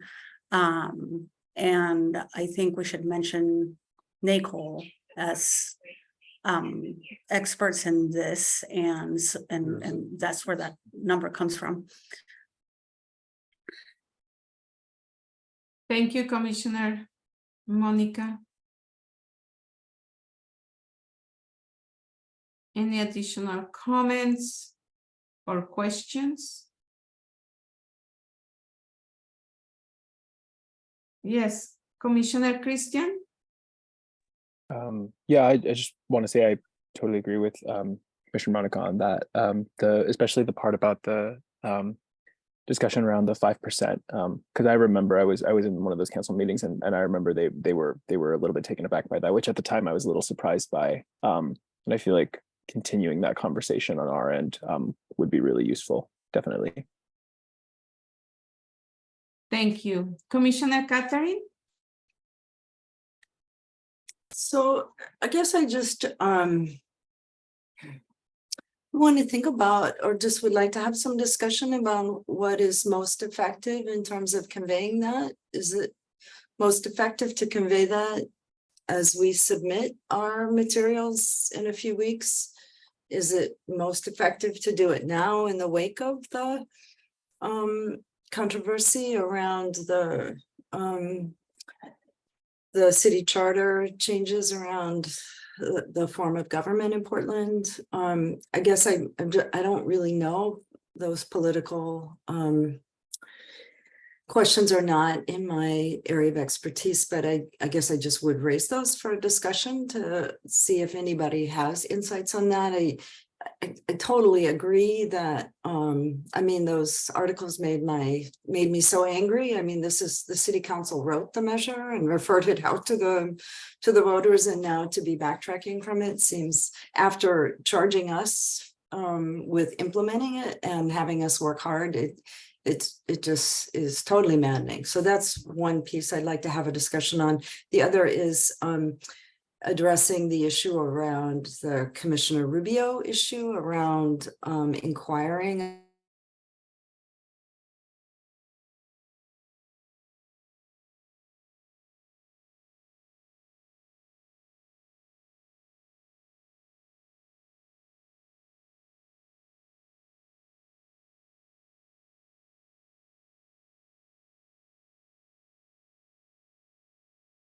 our submission to the council and a part of our advocacy to the council. And then my second question is, do we also want to comment on Commissioner Rubio's proposal around Portland street response? Thank you. Thank you, Commissioner Catherine. Commissioner Tim? Yes, thanks. Hi, I'm Commissioner Tim Pitts. I use he, him pronouns. If this were before Commissioner Rubio's comments about potentially wanting to reallocate money towards PSR, I would have been less inclined to do anything that seemed to be causing a stir, I guess. I don't know. I feel like a letter like this is politically potentially has some benefit. I don't know. I think now that she came out and said that last week or whenever it was, I just find it super concerning. I also think that a point of a letter like that would also be, to me, that we should try to convey in some capacity how many hours have been spent thus far on our collective work, and that how many hours are left, and that we are almost finished. And that, to me, the most ludicrous thing, or the most upsetting thing about Commissioner Rubio's floating that inquiry, was just that we haven't even turned in our final work yet, and already they would want to tinker with it. And so that's what I think is extremely, I guess, disrespectful to any citizen that ever would want to volunteer for anything, would be to say, go work for a year and a half, and after a year and a half minus 1 month, we're going to start saying what we're going to change, even though we don't know what you're proposing yet. So I think that's just completely bananas, and would think that if we're going to put any type of a letter together, I think that we would also want the public, if they're going to be reading such a letter too, to understand that City Council is trying to undo what we're doing before we've even finished what we're doing. I mean, charter reform was maddening enough, and I guess they weren't completely finished either. So it is very similar, but it's just crazy that you could have committees working for so long and then try to stop it before it's even done. You don't even know what you're saying no to. So. Thank you, Commissioner Tim. Co-chair Dan? Well, I just want to reflect on, I understand that people are angry and upset. I think we should take a step back and think about our own ground rules and kind of assume as best we can the best intentions. And I think what's coming back to us is something that happened before we were created, that the charter amendment says 5% of the budget goes to this new board. And some of the commissioners made comments along the lines, oh, I wish my bureaus had a guaranteed budget, but you know, they can make charter amendments to that effect if that's how they feel, rather than try to whittle away at this one. I think is what I think a better approach, what I'm going to suggest, instead of coming back angry, is just come back and sort of reiterate, this is what's in the charter, this is what people voted for. And my impression of Commissioner Rubio's proposal is not that she's trying to undermine what we're doing. She's trying to find a way to make it palatable to those commissioners on the city council who want to take away that 5% guarantee. So say, oh, well, what if we put some of this towards something we're already having trouble funding? I don't think it's a good proposal, but I think that's where she's coming from. I don't think she's trying to derail the work of the commission by doing that. So I just want to kind of remember to temper our comments when we do this. Also, the staff has posted into the chat that there's a deadline when, if they're going to try to put something on the ballot this fall, which is prior to our deadline to turn stuff over to them. To answer Commissioner McDowell's question about, is this the time to do it? I think the time to do it is now, because if they are writing something up, they're going to be presenting it on the city council agenda very soon, and well before we are done with our work. And finally, referring to something that Commissioner Arce brought up about NACOLE, or NACOLE. You know how I hate to pronounce acronyms. The NACOLE, they did not say a specific percentage. They just said there should be a prerequisite of permanent funding. This is from our areas of agreement about subject matter experts. I don't think they labeled it 5% or anything like that. And I think there are other agencies that have smaller percentages than that. But it's definitely something they said, that it should be guaranteed funding. Thank you. Thank you, Co-Chair Dan. Commissioner Casey?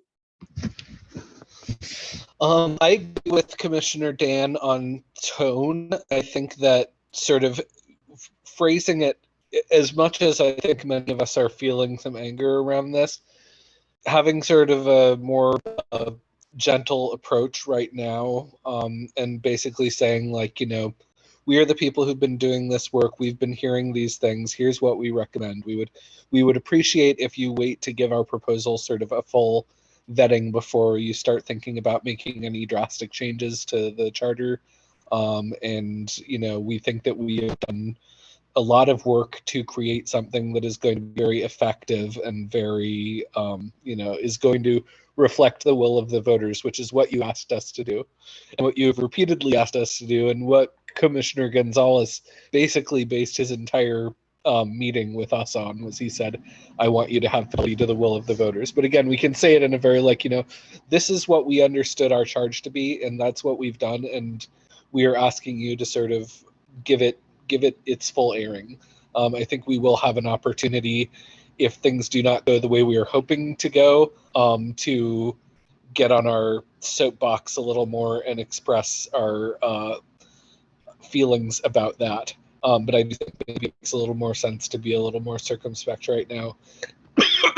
And the other thing that I return to is just what Commissioner Tim said.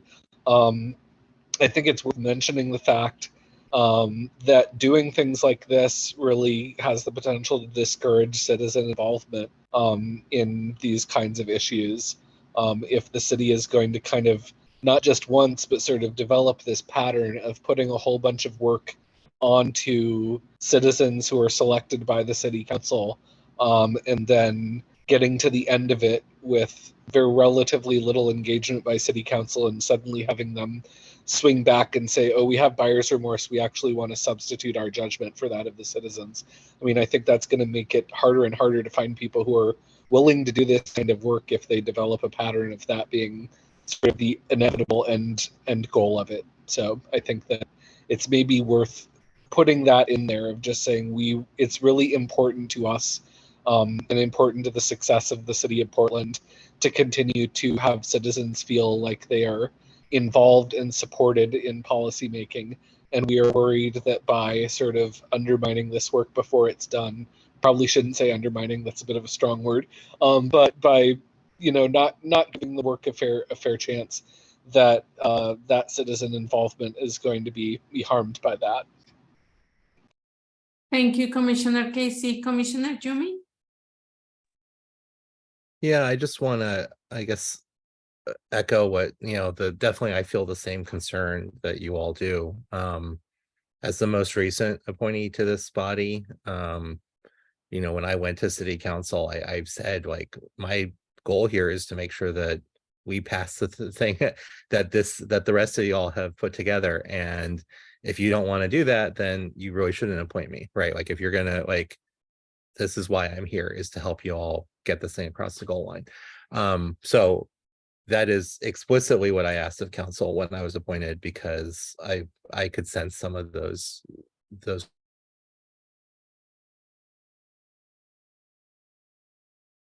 less anything at some level. But I do think, that being said, like, I share the concern. I do wonder, obviously, whenever we say something that becomes the news item, and there's scrutiny on that, and that can also engender some defensiveness from council. I do wonder if there's something to be said for making that pitch when we deliver these documents, which will be very soon, hopefully. I also, I guess, have some skepticism after what happened with the charter proposal, that anyone who has these concerns is willing to spend $600,000 of the city's money to hold a special election just for this purpose. So I guess that would temper, in my mind, that's sort of the tempering force on whether or not this is a necessary thing and how vehement it needs to be. I definitely feel the concern, but I also know that we are very, very close to the end here. And I think one of the most compelling arguments to be allowed to finish our work is to finish our work and to get it out there and to say, hey, here, we're done. Like, you don't need to vote on anything. You don't need to put forward a proposal. We've got this thing done. Now you need to make an up or down decision on it. So I guess I would encourage us to make sure that we keep our eyes on the prize with that regard. I'm not opposed to sending a letter. I just want to make sure that we're thoughtful about the sort of the timing and the tactics of it. Thank you, Commissioner Jumi. Co-Chair Sima? Commissioner Delgado was actually speaking exactly where I was at. I'm on the exact same path that, that have a camaraderie with the council by letting them know that, their concerns are understood, but at the same time, let us just finish this work. And because this also has to comply with the settlement agreement as well. And so Judge Simon is going to be there. He's going to have his thoughts and opinions over this. So let us put this work together. Let us present it to council. Let Judge Simon, see how well it complies with the settlement agreement. Let all those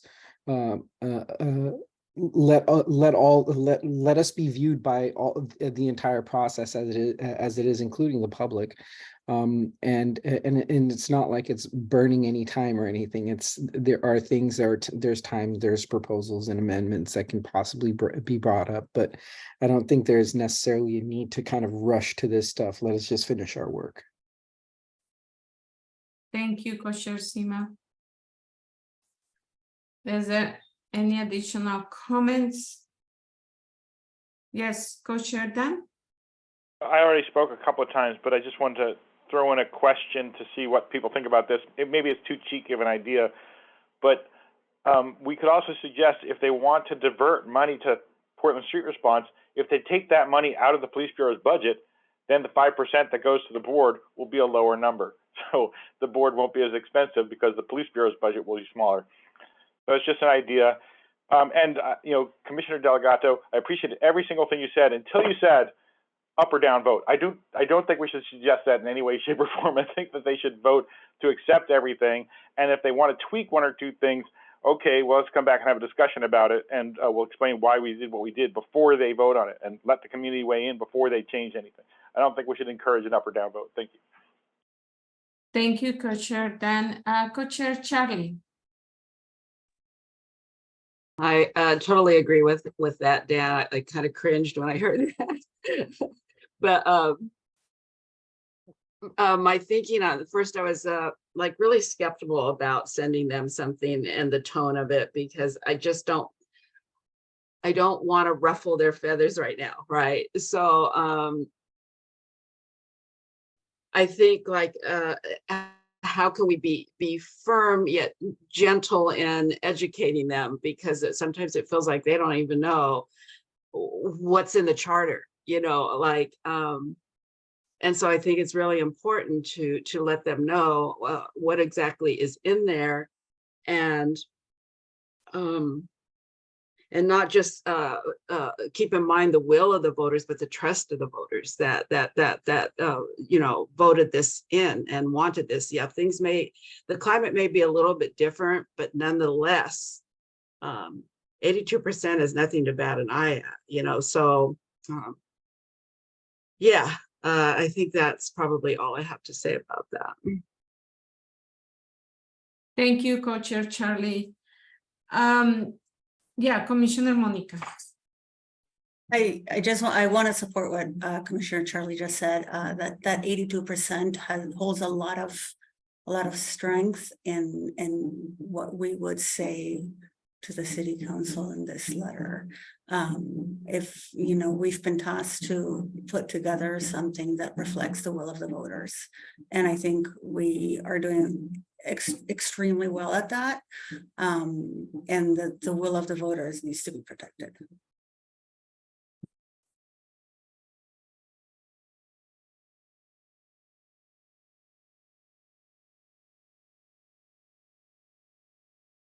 Thank you, Commissioner Monica. I'm sorry, it wasn't mute. Co-Chair Sima?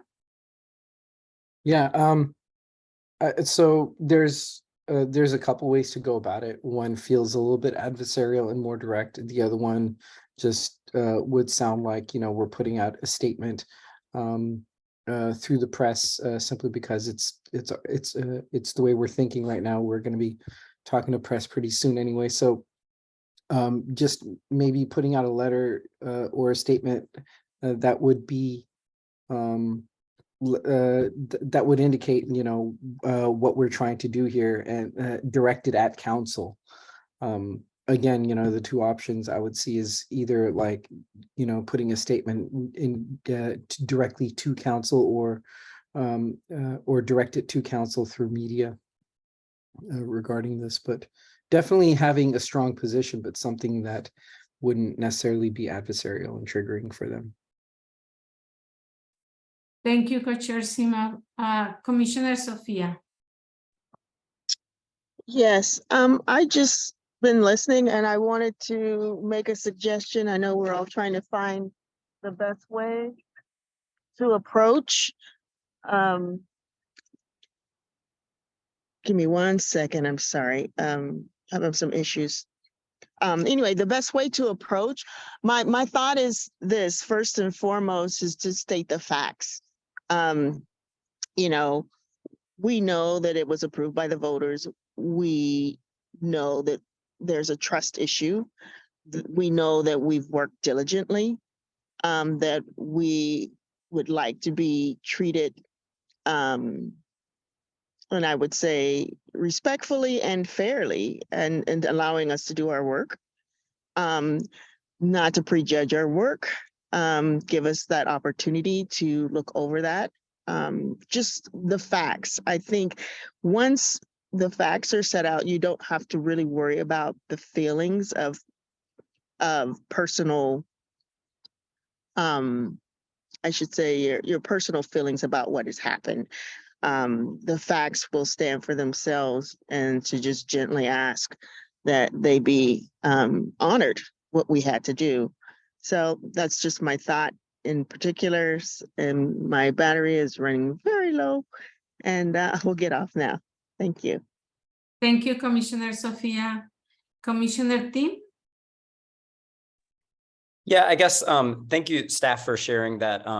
It was very helpful to see that we are allowed to sort of write statements related to official policy proposals or whatever it says, in support or opposition of policy issues that are relevant to the purpose and scope of the commission. And I guess why this whole conversation makes me very uneasy is because it feels like the majority of what we are talking about is sort of political posturing and how to approach things politically. And I guess at the end of the day, really all we should be thinking about is there a policy proposal or issue that is relevant? And I guess reading in Willamette Week that Commissioner Rubio might want to see if some money could get taken away doesn't feel like something that warrants us creating a statement. And if we're going to have a statement that's focusing on 82% of the voters and this and that, I mean, it doesn't seem like that's really relevant to a policy proposal, and almost feels like now we're spinning and getting off track of what we should do, which is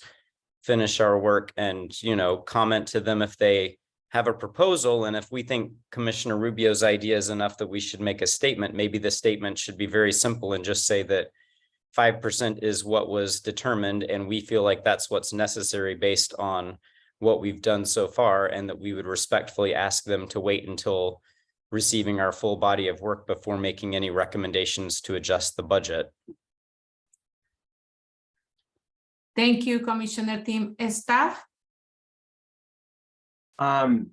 Yeah, so I think the part that might be relevant here that may be helpful just looking at it at the time is that this conversation could include a lot of the things, and there's no reason not to include a lot of the things that have been discussed in terms of what kinds of tone and approach and structure and attachments, you know, you'd like for such an issued communications. But the thing that it must include is what is the position of the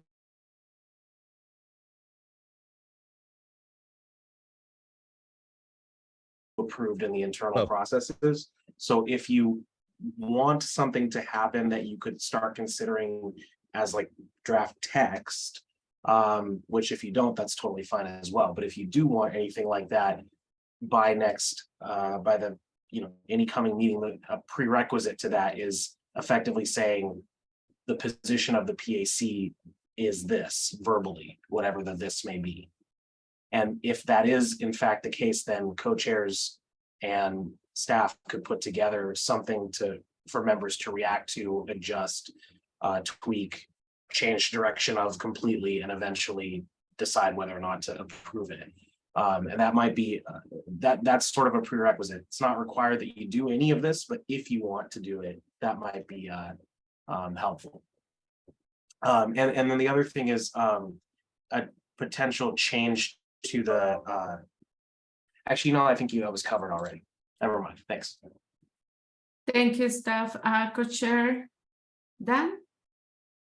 Well, what I think I'm hearing from everybody is that we do not want the city council to make any recommendations to change the charter. I think that's the basic point of agreement that we're trying to put across. Am I right on that? Okay. So that's the basic point I hope that we're going to do, and I'll leave it to the facilitator to either gather a motion from somebody or see if everybody agrees that we should write this letter. And the second thing, just getting back to something Commissioner Pitt said, it wasn't just Commissioner Rubio's proposal. My sense is that Commissioner Rubio's proposal is kind of like the dorsal fin of the shark showing up, and that's because the other commissioners want to cut that 5%. She's trying to figure out some other way to spend the money so that doesn't get, so rather than change the charter, she's just saying maybe we can spend this money on something else. So if you looked at a previous article from the 1 week where Commissioner Gonzalez was proposing the changes to the structure of the city government, he said he's going to turn his sights next to the Clean Energy Fund and to the Oversight Board. So that's why I think it's important for us to write this letter, not just based on the PSR. I don't think. Yeah, and I will pass it to Commissioner Catherine and Co-Chair Sima, but with what I have, when you're ready, I'm ready to ask to move this motion, but I will pass it to, because it's 8:46, I just wanna check the time. I will pass it to Co-Chair Sima and then Commissioner Catherine, and then I can ask for the motion. Again, everybody getting their ideas out, and I feel like I'm on the same page as folks like Commissioner Handelman, Commissioner Delgado. Commissioner Handelman just mentioned the Portland Clean Energy Fund, just to be able to make sure that we're all aware currently right now. In the last week, Portland Clean Energy Fund, Portland Street Response, Police Accountability Commission, the Charter Review Commission, like they have all been under a scope of review. At least the city council has shown favor to basically make changes to all of these drastic changes, and that they have been eyeing and gunning. So if they're making up their mind currently to step back from a couple things, that they should consider that we're part of that momentum and we're part of the community that's basically making them second guess and understand. And it's not like a bad thing or in a way like, yeah, you know, in your face, but it's more or less like, yeah, temper your processes a little bit, because this was a lot that came out in the last week and we were involved in that. So it's just there's a lot going on publicly that has allowed them to be able to step back from two of the things. But you know, the other two, us and Clean Energy Fund is still kind of in the sights of the city council right now. We just need to be able to make sure that we're working with that public momentum that'll protect what we're trying to put towards the city council and let them be a little bit more patient about that process. Thank you, Co-Chair Sima. Commissioner Catherine. So again, I just want to be kind of careful here. That article was not quoting Gonzalez saying, I am going to make changes here. It had a last line saying something about reportedly looking at other things like this and that. And so, I mean, I just want to be careful that we don't, don't kind of overshoot here, that we don't, I mean, it's quite possible based on maybe you could call me naive, but there is a scenario that there was the events of the last couple of weeks could make, it less likely that they would propose a change to our,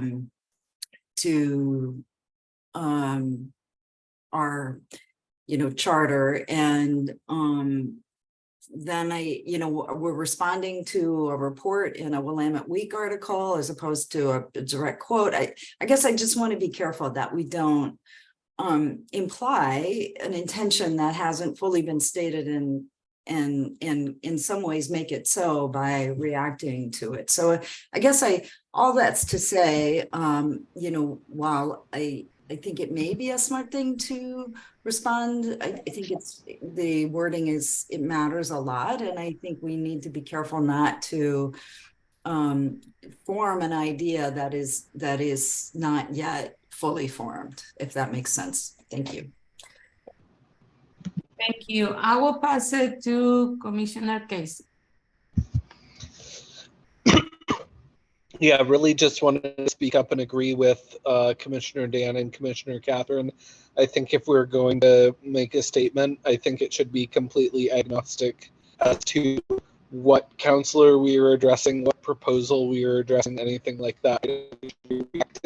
I think it should just be a simple statement saying that, you know, the Police Accountability Commission believes that that there should not be changes made to the charter that created this process at this point in the process. I think we can say that in a very simple and non-confrontational way, while at the same time sort of making it clear that we are listening to the conversation that is happening, and we want to make it known to everyone where we stand on the conversation.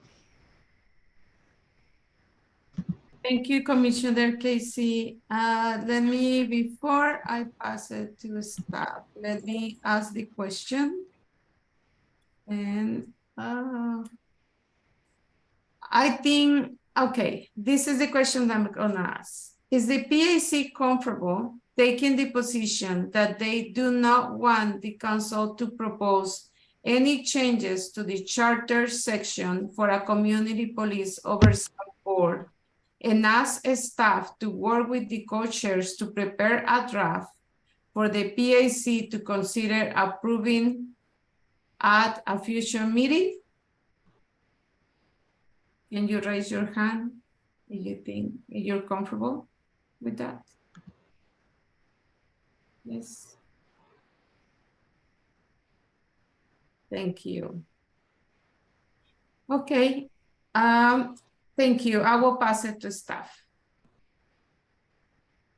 Yeah, so just to clarify one thing, the next thing that the next step in this process would be to go back and try to distill down this conversation into draft text for members to take a look at. And that will include all the things that folks have been talking about, members have been talking about with relation to tone and to what to include or not to and format. So please feel free to reach out to your co-chairs and you know, give any more insight that you think of. But none of this is set in stone until you know, approve the text. So nothing has officially happened yet, and that might be a good way to frame it, at least internally. So there's the PAC has not issued a statement at present, I guess is what I'm trying to say. And so if there's any feedback, you know, between outside of the public meeting that you'd like to give to co-chairs, you know, as to like tone or anything like that, you could do that. But just, you know, feel free, and then the draft will be presented for a future meeting for you to consider, adjust, and certainly approve or not approve, and that decision would be made at a public meeting. Thank you. And thank you, staff. Before I pass it to Commissioner Tim, Commissioner, oh yeah, you respond. This, I copy in the chat what I asked, and you agree, just in case you need it. You need it on writing. Thank you. Commissioner Tim. So just to be clear, so will this approval of the letter be an actual agenda item at a future public meeting so that it will be easy for us to understand when that's going to happen? And then we will work on it as a commission and have the opportunity to vote on it or have consensus on it? Okay. Correct. Thank you. You're welcome, Commissioner Tim. Staff? Yes, and it is provisionally on the agenda for Thursday, although co-chairs could change that. So co-chairs place it could be as early as Thursday or get moved back. So thank you. Thank you, staff, and thank you, Commissioner Tim. We're gonna move on the general public comment. We will not take open public comment on the issues of the PAC is discussing. Our community members can also tell their story about policing and police accountability. We ask members of the public to keep their comments or questions to 2 minutes in length and raise their hand in Zoom if you like to speak.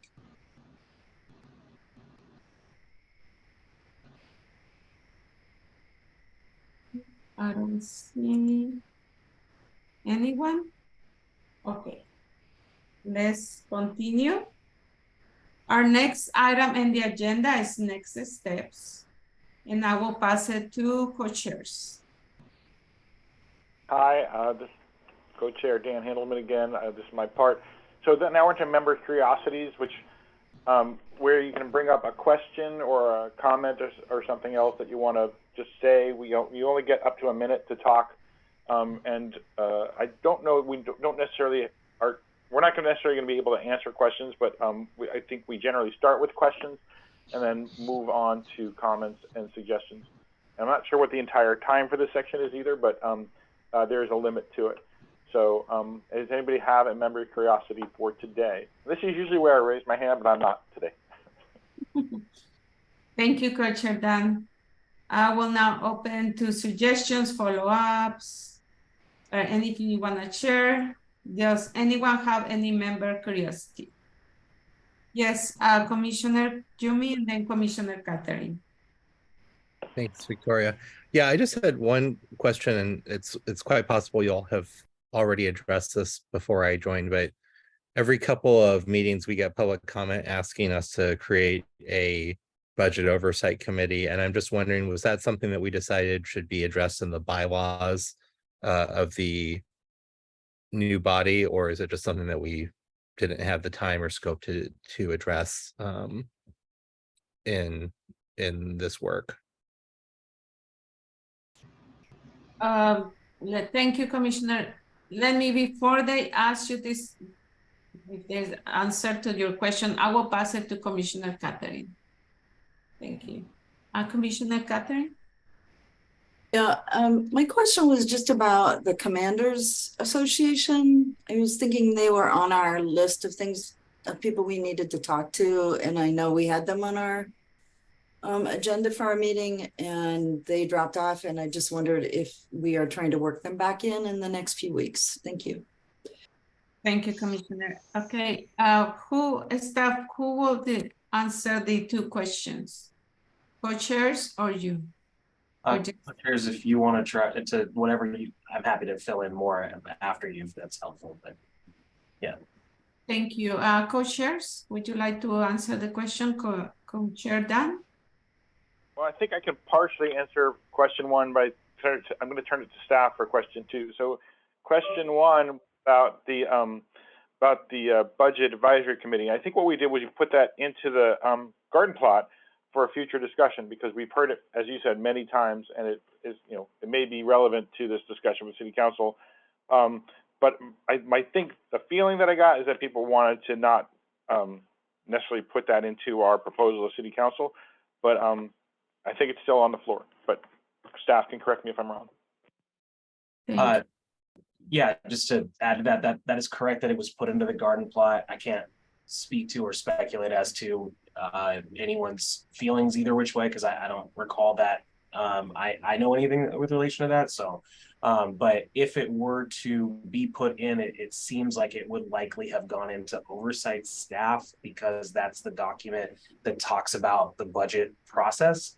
And that document will be, there'll be legal consultations on that this week, and next week will be one of the opportunities to revisit it.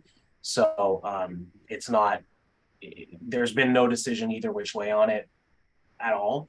And certainly it could be something that any member could propose adding or describing in whichever level of specificity you like. But I think the co-chairs, and this was in the previous phase, were thinking that it would fit into oversight staff, because that's the document that explains the budget process and the budget request process. Thanks. Oh, and sorry, while I've got the floor, just to Commissioner Catherine's question. Yeah, the Portland Police Commanding Officers Association was on the schedule. They had a scheduling conflict, and then later said that they felt that they would not be able to do it in the second time slot that they had. So they felt that, I think the exact words or something to the, if this is not exact words, the gist of the message was that we'd be happy to contribute at a later time. So it's still an ongoing conversation, because obviously there isn't a whole lot of later time left. So that's still an open invitation from PAC to the PPCOA, and hopefully that'll be able to happen later on. Thank you, staff. Okay, now we will move to the next item on the agenda. And it's the garden plot recap. This is the time for facilitators, co-chairs, and the staffs to summarize any items already brought up today which didn't fit into today's agenda. We'll recap those items here and use them and develop in future agendas. We won't be using this time to add new items not previously mentioned or to discuss any items, but we will use this list to develop future agendas so these items can be addressed. First, I'm gonna ask co-chairs if they have anything for the garden plot. No, co-chair Dan, co-chair Charlie, co-chair Sima, no? Co-chair Sima, do you have something? No? Thank you. What about facilitator Corinne? Do you have something for? No, I do not. Thank you. And staff? No, thank you very much. No. Okay. As a reminder, you can submit advanced public comment to the Police Accountability Commission via web form, voicemail, or postal mail. Thank you to all members who attended today's meeting and for your contributions today. Thank you also to the interpreters. Finally, thank you to the members of the community for attending. If you are not already signed up for email updates, please also sign up to receive updates from the PAC. It is now 9:02 and the meeting is adjourned. Thank you. Thank you. Good night.